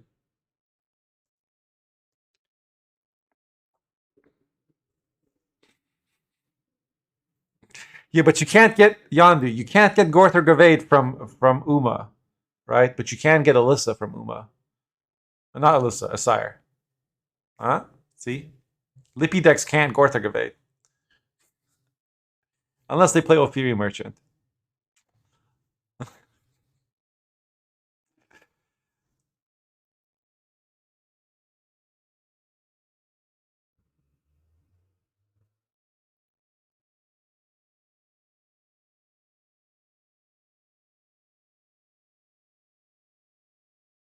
Oh, Ulula had nothing to do with Sov. Ulula has everything to do with Brockvar Warriors. Ulula and Sov they have nothing to do with each other. They have zero synergy. No more synergy, or no more or less than any other Skellige card. I mean, Melusine has more synergy with Sov than Ulula does, honestly.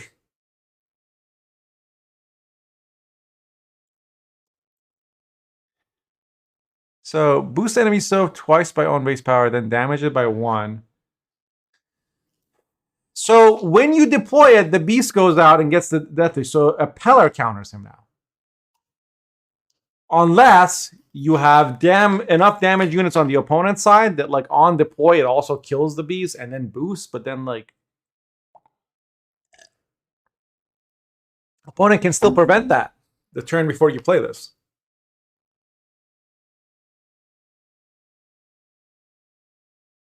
I mean, I just think brand decks and Ulula decks are completely separate. I think a brand deck wants to play on-grade Raiders and Invaders. I think a brand deck wants to play damage cards that overkill. I think an Ulula deck, a Bloodthirst deck, wants to have a lot of damage units and play Feral Bonds and play, War of Clans, but for Brockvar Warriors, not for Raiders or Invaders.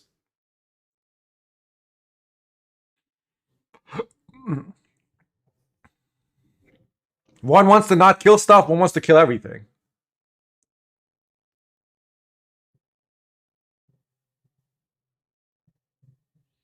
Bloodthirst plus Hunter? What do you mean, Baron? That's all assuming your opponent doesn't purify it. The only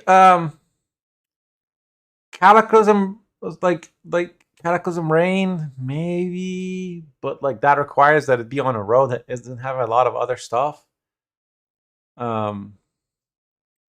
Like rain, you needed to have there only be 2 units to guarantee it with Rain. Hunter on board. Sure. I mean, or on-grade Raider or whatever. Sure.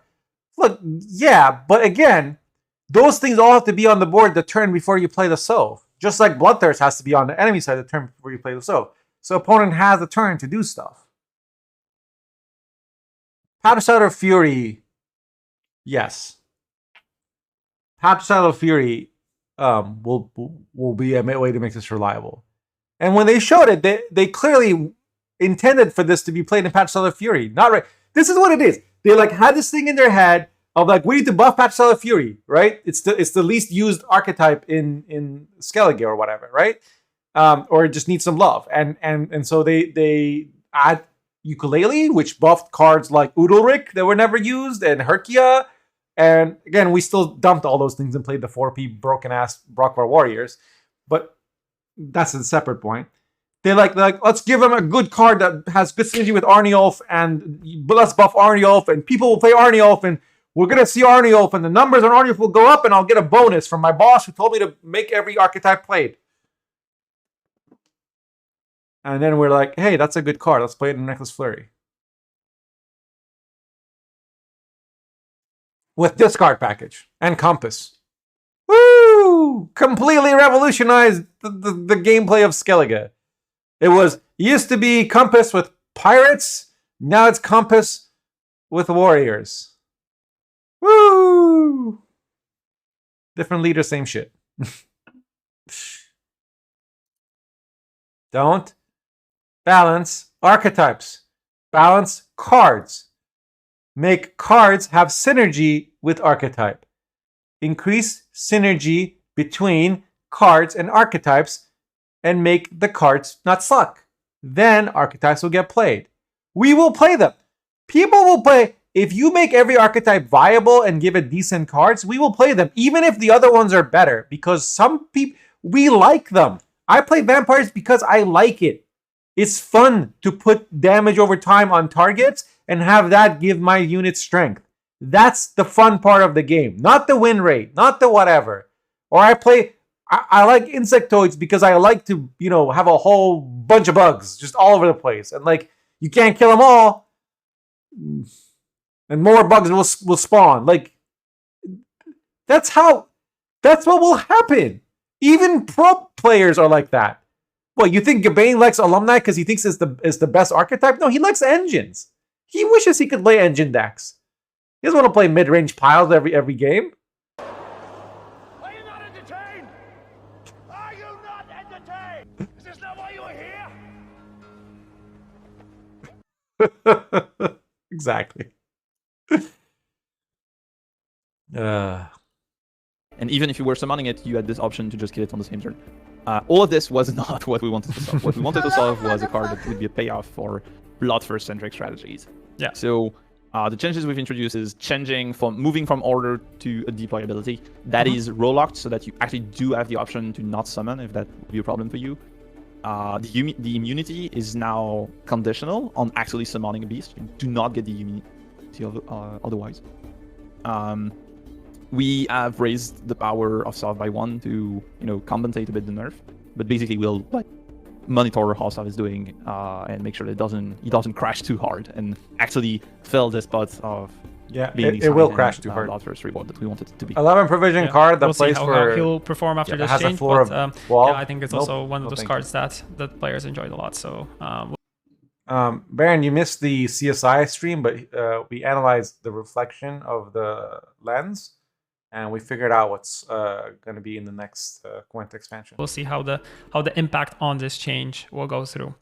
Okay, moving on. We have one last thing for Skellige, which is actually buffs for Patricidal Fury, if I'm not mistaken. Yep, to help Sov. They moved Arniel. Oh, they nerfed Arniel. What the hell? Spawn 1 Siren? That's not a buff! Oh my god, which potato looked at this and was like, this was 12 minus 3, which is 9. Now it's 13 minus 1, which is 12. We buffed it by 3 points. No! It says deploy. What do you mean 3 charges?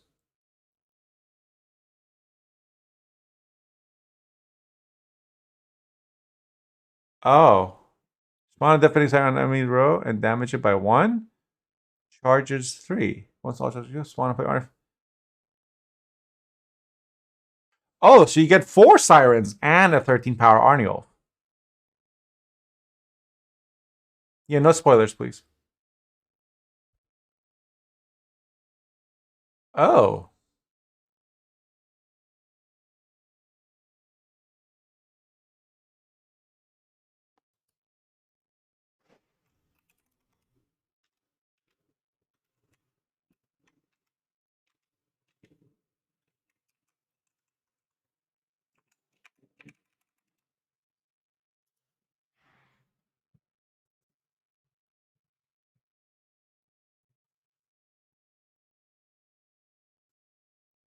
Oh, that's a self can kill a squirrel. No. Kills your own Fukushia because you didn't draw it. That's the power play. Think G.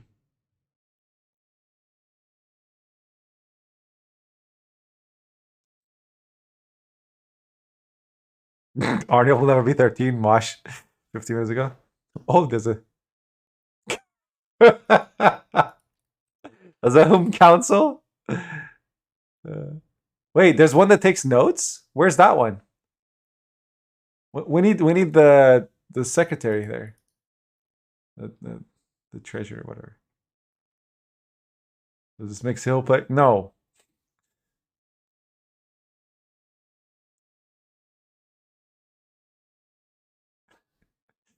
So shows the big monster he's fighting in game. Dude, Squirrel is a big monster. You know how many games Squirrel has won? You know how many Melusine Squirrel has banished? You know how many forfeits Squirrel's got more forfeits than your dumbass. Squirrel's a Chad. Don't you just because he's a little guy. Don't be fooled. He can fit like 13 peanuts in his mouth. I've seen it. It's insane. It's like horrifying. It's like looking into the eye of Sauron. There's a reason dogs are always warning us about squirrels. They know. And that Rick and Morty episode with the squirrels, yeah, you guys know what I'm talking about. Do not underestimate squirrels.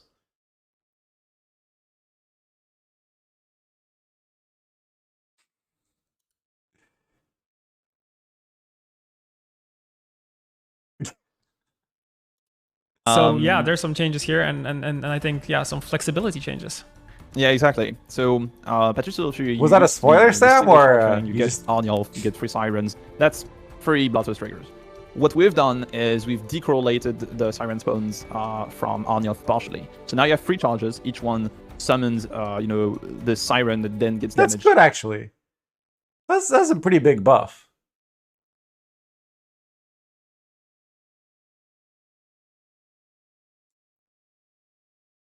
And my mentor is like Kecker mentor is that he's gonna be very happy. Giving him 1 point basically, and on Sirens has been bumped. And yes, it from has 3 to compass. 4. Annual power has been adjusted to compensate for it. But more importantly, you're gaining so much flexibility, right? Yeah.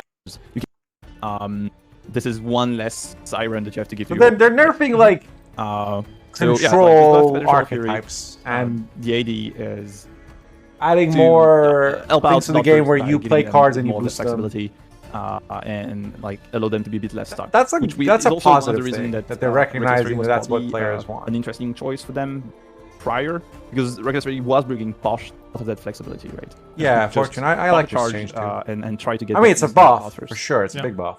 Perfect. So yeah, Patricideal Fury, Army of the But Patricide. it also changes makes here. it more fun to play. Looking like changes for the best, like you said. Really like the flexibility when it comes Stop. to And base using these stop. two. So It's just depressing. excited about that. Talking about monsters. It's just depressing. Before we get to the seasonals, I wanted to also talk about something which is going to happen with this update, which is something that we're adding to the reward book, and I'm actually going to show it right now.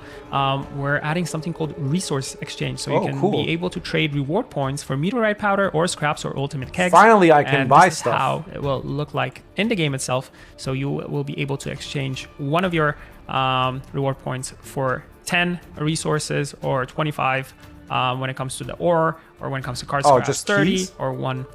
Okay, well, that's really good because pretty reward much how points it's are gonna like, look like. you accumulate them. This is kind of something that players were asking for in terms of like how I can exchange some of the 'Cause RP I'm points out which of I have, trees. So I you'll mean, be able to I would be if I adjust clicked them and I change have them, 3,000 and of move these them on keys that I can use to now. the resources.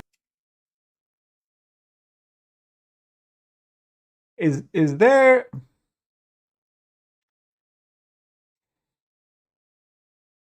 art, because that's for cosmetics. Also, how do they have so much meteorite powder? Holy crap.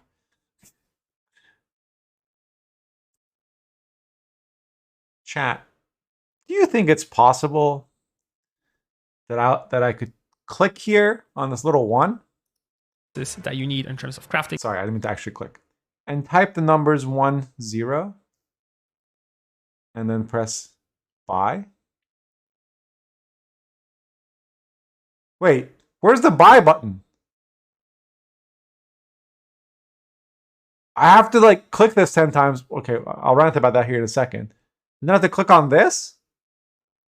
How do you confirm?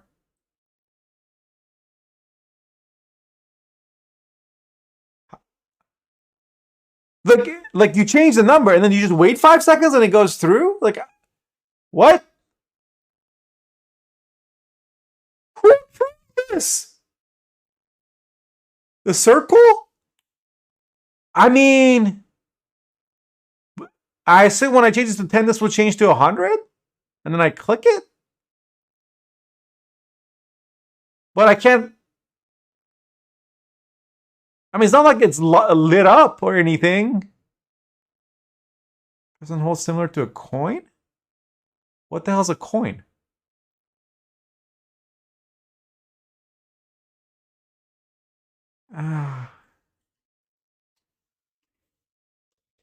Yes.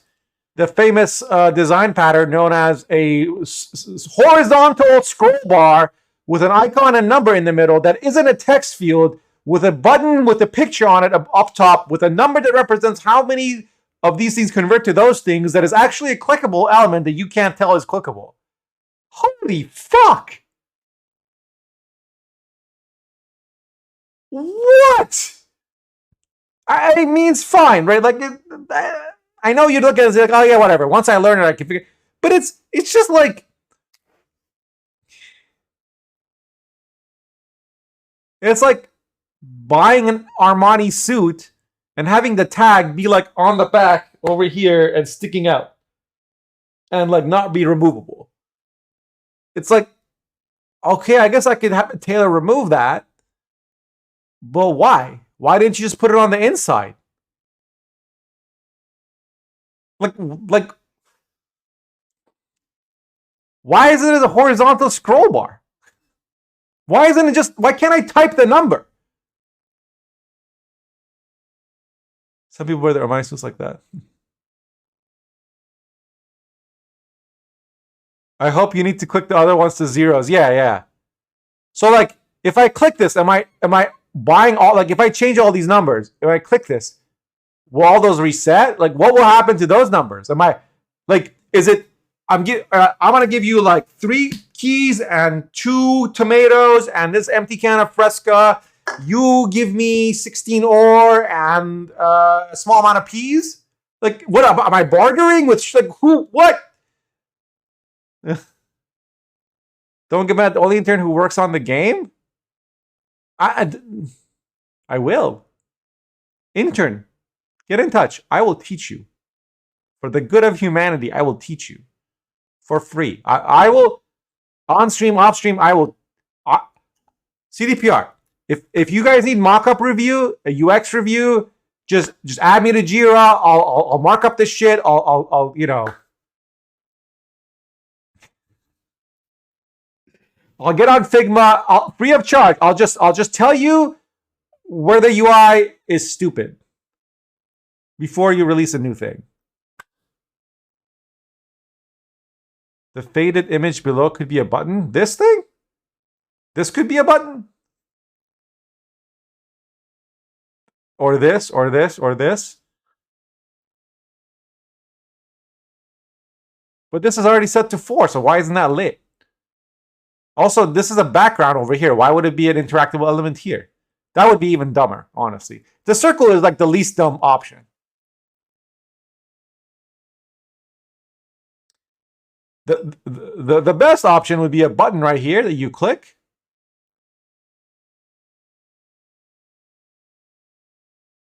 Oh, 4 can be exchanged for 1K? Oh my god. Stuff or I mean, sure, I get it. No one should ever buy this, by the way. This is terrible exchange rate.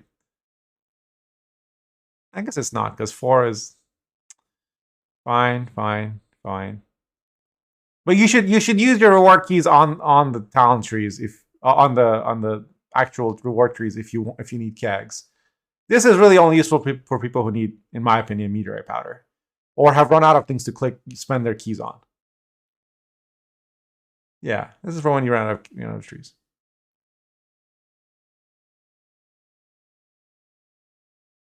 This could be a button.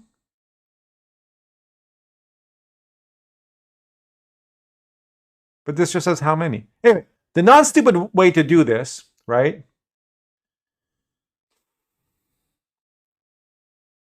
Would have this be a text field. You can have the buttons there if you want for people who are on controllers. Fine, because they can hold it down and it just goes up. And there should be a button that says trade or buy. That's it. And you press that button, and this should show you how many there are. It's like the obvious way. Stuff. So the way everyone's going to look as for. requested. They are here. I think the meteorite powder one will be quite popular. Same goes for this, therefore this. For the scraps, because I feel like getting new cards and making them premiumified. Here, all points that for people that have already completed will be legendary. Nice. And we've done a very slight tweak to it, where your stratagem will now be replaced by a free power bear. Okay. Basically, what we ended up seeing, I mean, players had spotted it out, but it was even more apparent through our data that there was a bias toward going first, because it turned out that 5 points was definitely too much of a counterbalance to going second. So we'll try with 3, and we'll see how that is. What about the Skellige one? Perfect. That will be perfect. 3 months from now. Cool stuff all around. Lots of interesting changes. Can't wait to see how this will influence the game. If you're watching this on a Monday, the patch will be coming out on. Hitting it, Yondu, don't do that. Don't justify this shit. Don't be a design crime apologist. I'm not even gonna respond. There's like so many holes in that theory. I'm not even gonna get worked up about it. Tuesday, and the patch notes will be coming on along with this, so check those out also. Playgwent.com news section as always, and I think that's it from us, John, right? Yeah. It was barely balanced. The seasonal mode. You search for a reason. The reason is don't look into the abyss. It will eat your soul. Perfect. Thank you for. It's like trying to understand why Microsoft Teams is designed the way that it is. Just don't. It wasn't designed. Like, just don't use that word. It is like the result of a cosmic anomaly, and random UI generator sentient AI thing, creating as part of its training, it made the team's UI, and then they just rolled with it. That's it. Taking the It's time just as random. always. Thank you for preparing everything. I always enjoy having a nice scripted developer video stream that you kind of prepare. So thank you for that. Okay, cool. Let's get the music back. Oh, that's very loud.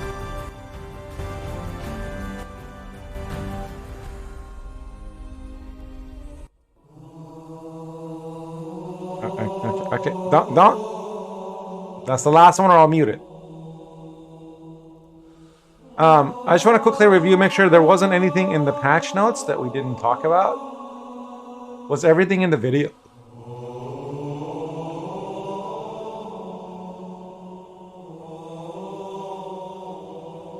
Game fixes. One card scroll can no longer be abused to gain card advantage. What? No, God! No, God, please, no! No! No! No! How? I want to know. Well, they're not going to tell us because you could still probably presumably do it right now.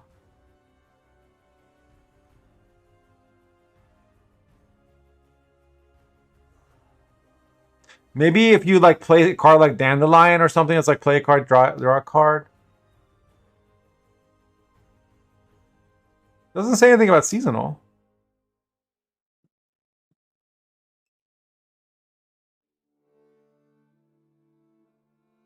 You can link. It's got to do with roping. Huh.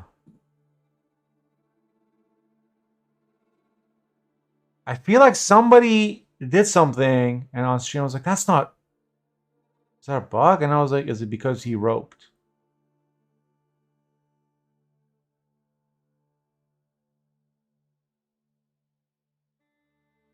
Was it that clip that with the cooldown 8? Because that guy did rope before using curse scroll at the very end.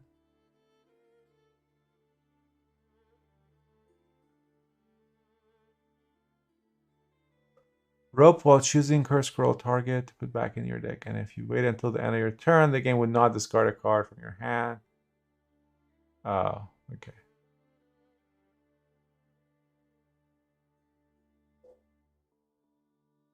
Let's test it.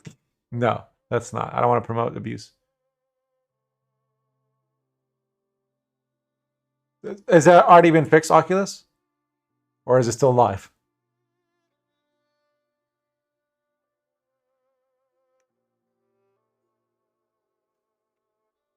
Bjorn Stormson can no longer immune units in there's immune units in hand. So you would try to discard Soul, but it wouldn't? Wow. Well, it's no longer boosted by soldier spawn on your side of the board by the opponent. Is that basically for Usurper? What else can spawn? I guess an operator can do it too.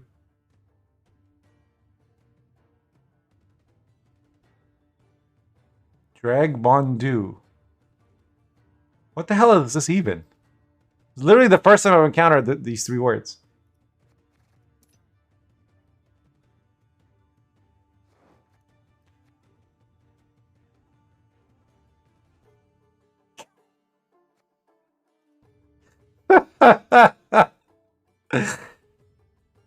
Oh, okay. Well, we can finally play it now that it doesn't ignore Sove. No longer turns on playing Destroyer. Ah, man, I thought that was cool. Like, Mutagen already punishes you for having Roche in your deck. I thought it was fine to have Roche playing. Spotted like a good Immunodynix in deck. Huh. Wait, I wasn't able to spotter my Tibor? Something like an 8 for 6? I mean, when? That's he's like a 5 for 6. And he's a human himself. He doesn't even give you like Herald procs and shit. He's just a bard.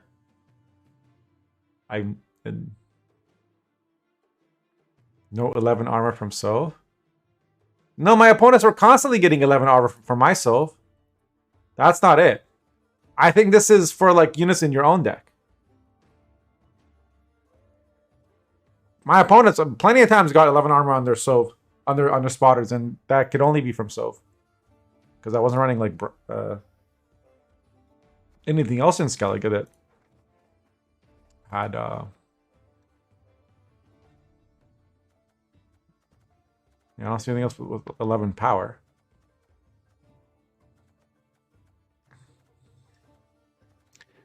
But like this year, I think, so to summarize the patch, my thoughts on it. This year has clearly been the year of archetypes for the Gwent balance team, right? They have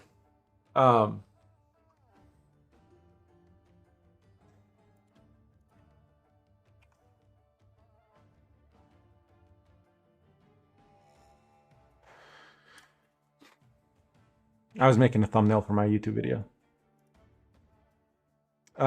This has clearly been the year of the archetypes. And, you know, they've systematically gone through all the archetypes, try to make them all viable.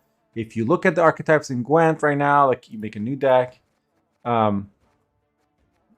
this got some love indirectly through Triss, I guess. This got a lot of love. No love, no love, some love, some love. This was already viable. This got a lot of love. This got completely redesigned. This got a bunch of play because of, you know,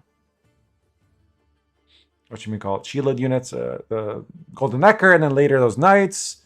This got a bunch of buffs and complete reworks to the way stock resupply works. Yeah, Shield got Golden Necker. Pincer got Priestess and Mutagenerator and other things. Like Pincer was played plenty. Uprising initially got had a few days in the sun with Radovid. It's still kind of viable. You could argue got some buffs. But Scoia'tael, Invigorate got a bunch of changes. Guerrilla Tactics keeps getting changed to this day. Nature's Gift, lots of stuff. Precision Strike, Elves, and lots of other units at Scoia'tael got reworked, and like Dwarves and other things. And a lot of them work with Precision Strike. The whole Elf thing got revamped. Waylays, etc. Harmony, tons of changes. Like Scoia'tael got the almost, I want to say the most changes, maybe next to Nilfgaard this year. Skellige, Onslaught got reworked, I think, late last year. Reckless Flurry, still getting changes. This got a whole bunch of, like, Self-Wound got reworked a ton.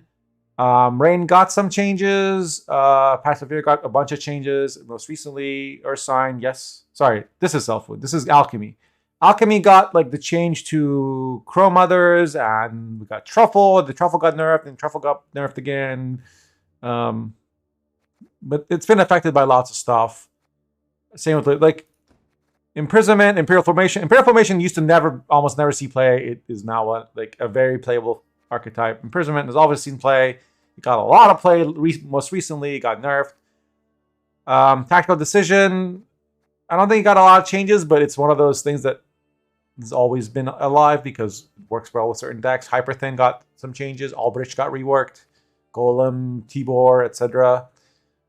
This is a completely new archetype. Replaced Lockdown. Enslave got a bunch of love. Ardle, Stefan, tactic stuff. Like, I'm forgetting things. Double Cross got a bunch of nerfs. Got Rune Mage, which was a hell buff. Long time was dominant. Even Imposter. Because, you know, there have been a lot of changes to Status NG, to Ball, which also affects Imprisonment, obviously. But, like, there's just been a lot of changes, you know. And then Syndicate, ton of reworks this year. The only thing you could argue that hasn't get much love is Blood Money. Jackpot got, you know, was super strong, so dominant, got a bunch of nerfs, and then became sort of not so used anymore. But until, like, they kept nerfing it by 1 point or 1 provision or 1 card or whatever, and it was like play, and then there was one season where it was like, oh, Off the Books and Jackpot both have their pros and cons, and nothing changed, but by the end of the season, everybody was playing Off the Books, and the season after that, nobody was playing Jackpot except Salamander. So it's like they did their very best to just edge right to the line where it's not OP anymore, and then suddenly it was like no one plays it. I don't know what else they could have done. But obviously got a lot of attention. Line pockets, bunch of crime cards got reworked. Shady vendors got added. They got blind eyes tag. There was a new, tunnel drill at some point got reworked. I don't know if that was in the last year or not. Off the books got new extra charge. The amount got changed. A bunch of changes. Lots of tribute cards, tribute changes. Fallen Rayla's now poison card. Like Salamages, Shady Vendors, Tin Boy became viable. Like yeah. Congregate, all the Firestorm cards got reworked, but still nobody plays Congregate. But they tried. Pirates Cove is finally viable. It was like the one left that nobody was playing, and collusion changes. And then Hidden Cache, same thing.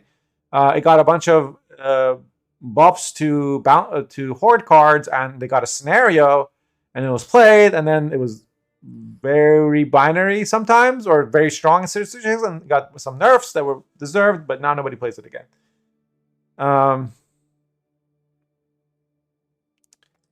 Comparing Blood Money to Blaze of Glory is misleading because Blaze of Glory is more, you're talking about Iced himself. Without Iced, Blaze of Glory is just a 12 point at best. Right? The Blood Money is more flexible, it gives you coins. And how often do opponents have 12 power units? Anyway, my point is, if you look at everything through the lens of archetypes, you see that they've systematically gone through every of the 5 factions of the game and made every archetype viable, and made sure every archetype has got some love and revamped all bronzes to make them all good. And I think we've never had better representation of archetypes in the game than we do currently. As long as I've known Gwent, that's kind of like to put the year in perspective. In terms of this patch specifically, I think the spotter nerfs are... Sorry, let's just go neutral. I'm not a huge fan of these, but, can certainly see why they were needed. Hopefully that will give some oxygen to some decks that weren't getting it before. But I worry about Knights and Symbiosis. But mostly Knights. Because Knights are a lot more resilient. And don't have roll clock problems the way that Symbiosis does. We're not going to talk about monsters. Move on. It's been 2 years, dude. You need a new girlfriend. Like, just... She's not coming back. Skellige... These changes are all good. Solve is going to be a lot worse now. I don't know if he'll see a lot of play. These are all good. We'll see. Maybe there'll be some good decks there. Nobody was playing this, so I can see why I got buffed. I don't know about this change. I like the Scout change. The Scout change is a very good change. 4P was way too cheap for that card. That card was letting you play an entirely new card. Honestly, should just be changed to Spawn. And Revan Hunters, the second half should have not had the ability, should have not had the order. Heck, change it to deploy for all I care. Like deploy, spawn a Reaver next to it. Problem solved. But they didn't go that route. They went to 5 to 6, so it'll still be just as binary. It'll just be a little less provisions in the deck, which means that it won't be common enough for you to put Surrender in your deck, but you'll still lose to it if you can't remove a bunch of stuff. Not a fan, but it could be worse. Really sad about this. I don't like it from a fun gameplay perspective. There's a lot of other... I mean, you can watch the full when we talked about it, about my thoughts on these. These 2 cards, nobody played them. They were too expensive. Maybe now they'll get played. This I don't understand at all. Makes no sense to me. It's like to balance for this, but people are just not going to play it. Like you killed Milva with this change. Milva's done. Who cares about Milva's done. You can mill Milva. Won't matter. Unless they buff it again. It'd be like the 7th change this year. Enchantress. This is a good card, never used. This I worry about. Again, they're just dumping more power into Symbiosis, which already had a lot of power. So I'm not looking forward to playing against Symbiosis. Certain decks just can't answer what they do, and if you can't win round 1 against them, you probably lose. Those are my least favorite kinds of matchups.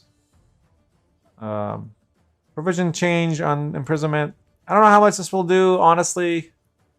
Like, you just had so many free-floating provisions in a Nilfgaard deck. You could put in Yurden and Igni and still be totally fine and have a perfectly valid deck. You think if I put Yurden and Igni in a Vampires deck or in a Deathwish deck, I'd have room for anything good? Like, now Spotter's also got nerfed, so maybe that plus this will do something. But you can replace Spotters with crossbows and light cav and heavy cav and Blightmakers and whatever, and your deck will still be fine. You still have Alba. You still have, like, Slave Drivers. This losing 2 points, if not played with other cards, okay. Good change, but not going to be enough. This is a big change. From 3 to 4, it's pretty big. And a lot of matchups, this will now mean that Alba actually live. And they get armor after, like, you know, a turn or two, so it will make them a lot harder to kill. We might want to revisit our ball decks. Milva wasn't killing them anyway. Oh, I guess it was, because... I mean, before Milva was like overkill, you had to find something else to hit after you moved the 3. So, if anything, this is... If Milva hadn't gotten changed, or if Gorilla Attacks hadn't gotten changed, this would have been a nerf.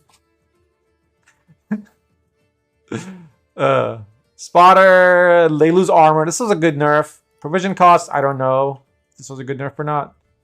Might make things tricky. And just make decks more homogeneous. Homogeneous? More people will be playing the exact same decks because there's less freedom in provisions. I would rather they nerf the power, like the overall points that it plays for, than to nerf the provisions. Because I like having flexibility in deck making, and decks being super tight on provisions just means that you play all the required cards and then you don't get to play anything else. And so more and more decks will be and feel the same way. There's less room for creativity and self-expression and experimentation. All those things that I enjoy in the game. Mastermind, provision nerf, and you can only play Collusion as a crime. Everything else is a unit. This just means you always play Collusion with Siggy. This doesn't mean anything. You had a provision to spare. Syndicate is a big winner of this patch, I think, because NG got nerfed a lot. Harmony didn't get buffed. And, you know, Skellige got a little nerf in Reckless Flurry, and Sov got nerfed a lot, which was a huge issue for Syndicate. So I predict overall, next patch, we'll see more Wild Hunt Frost, we'll see more Knights, we'll see more Syndicate.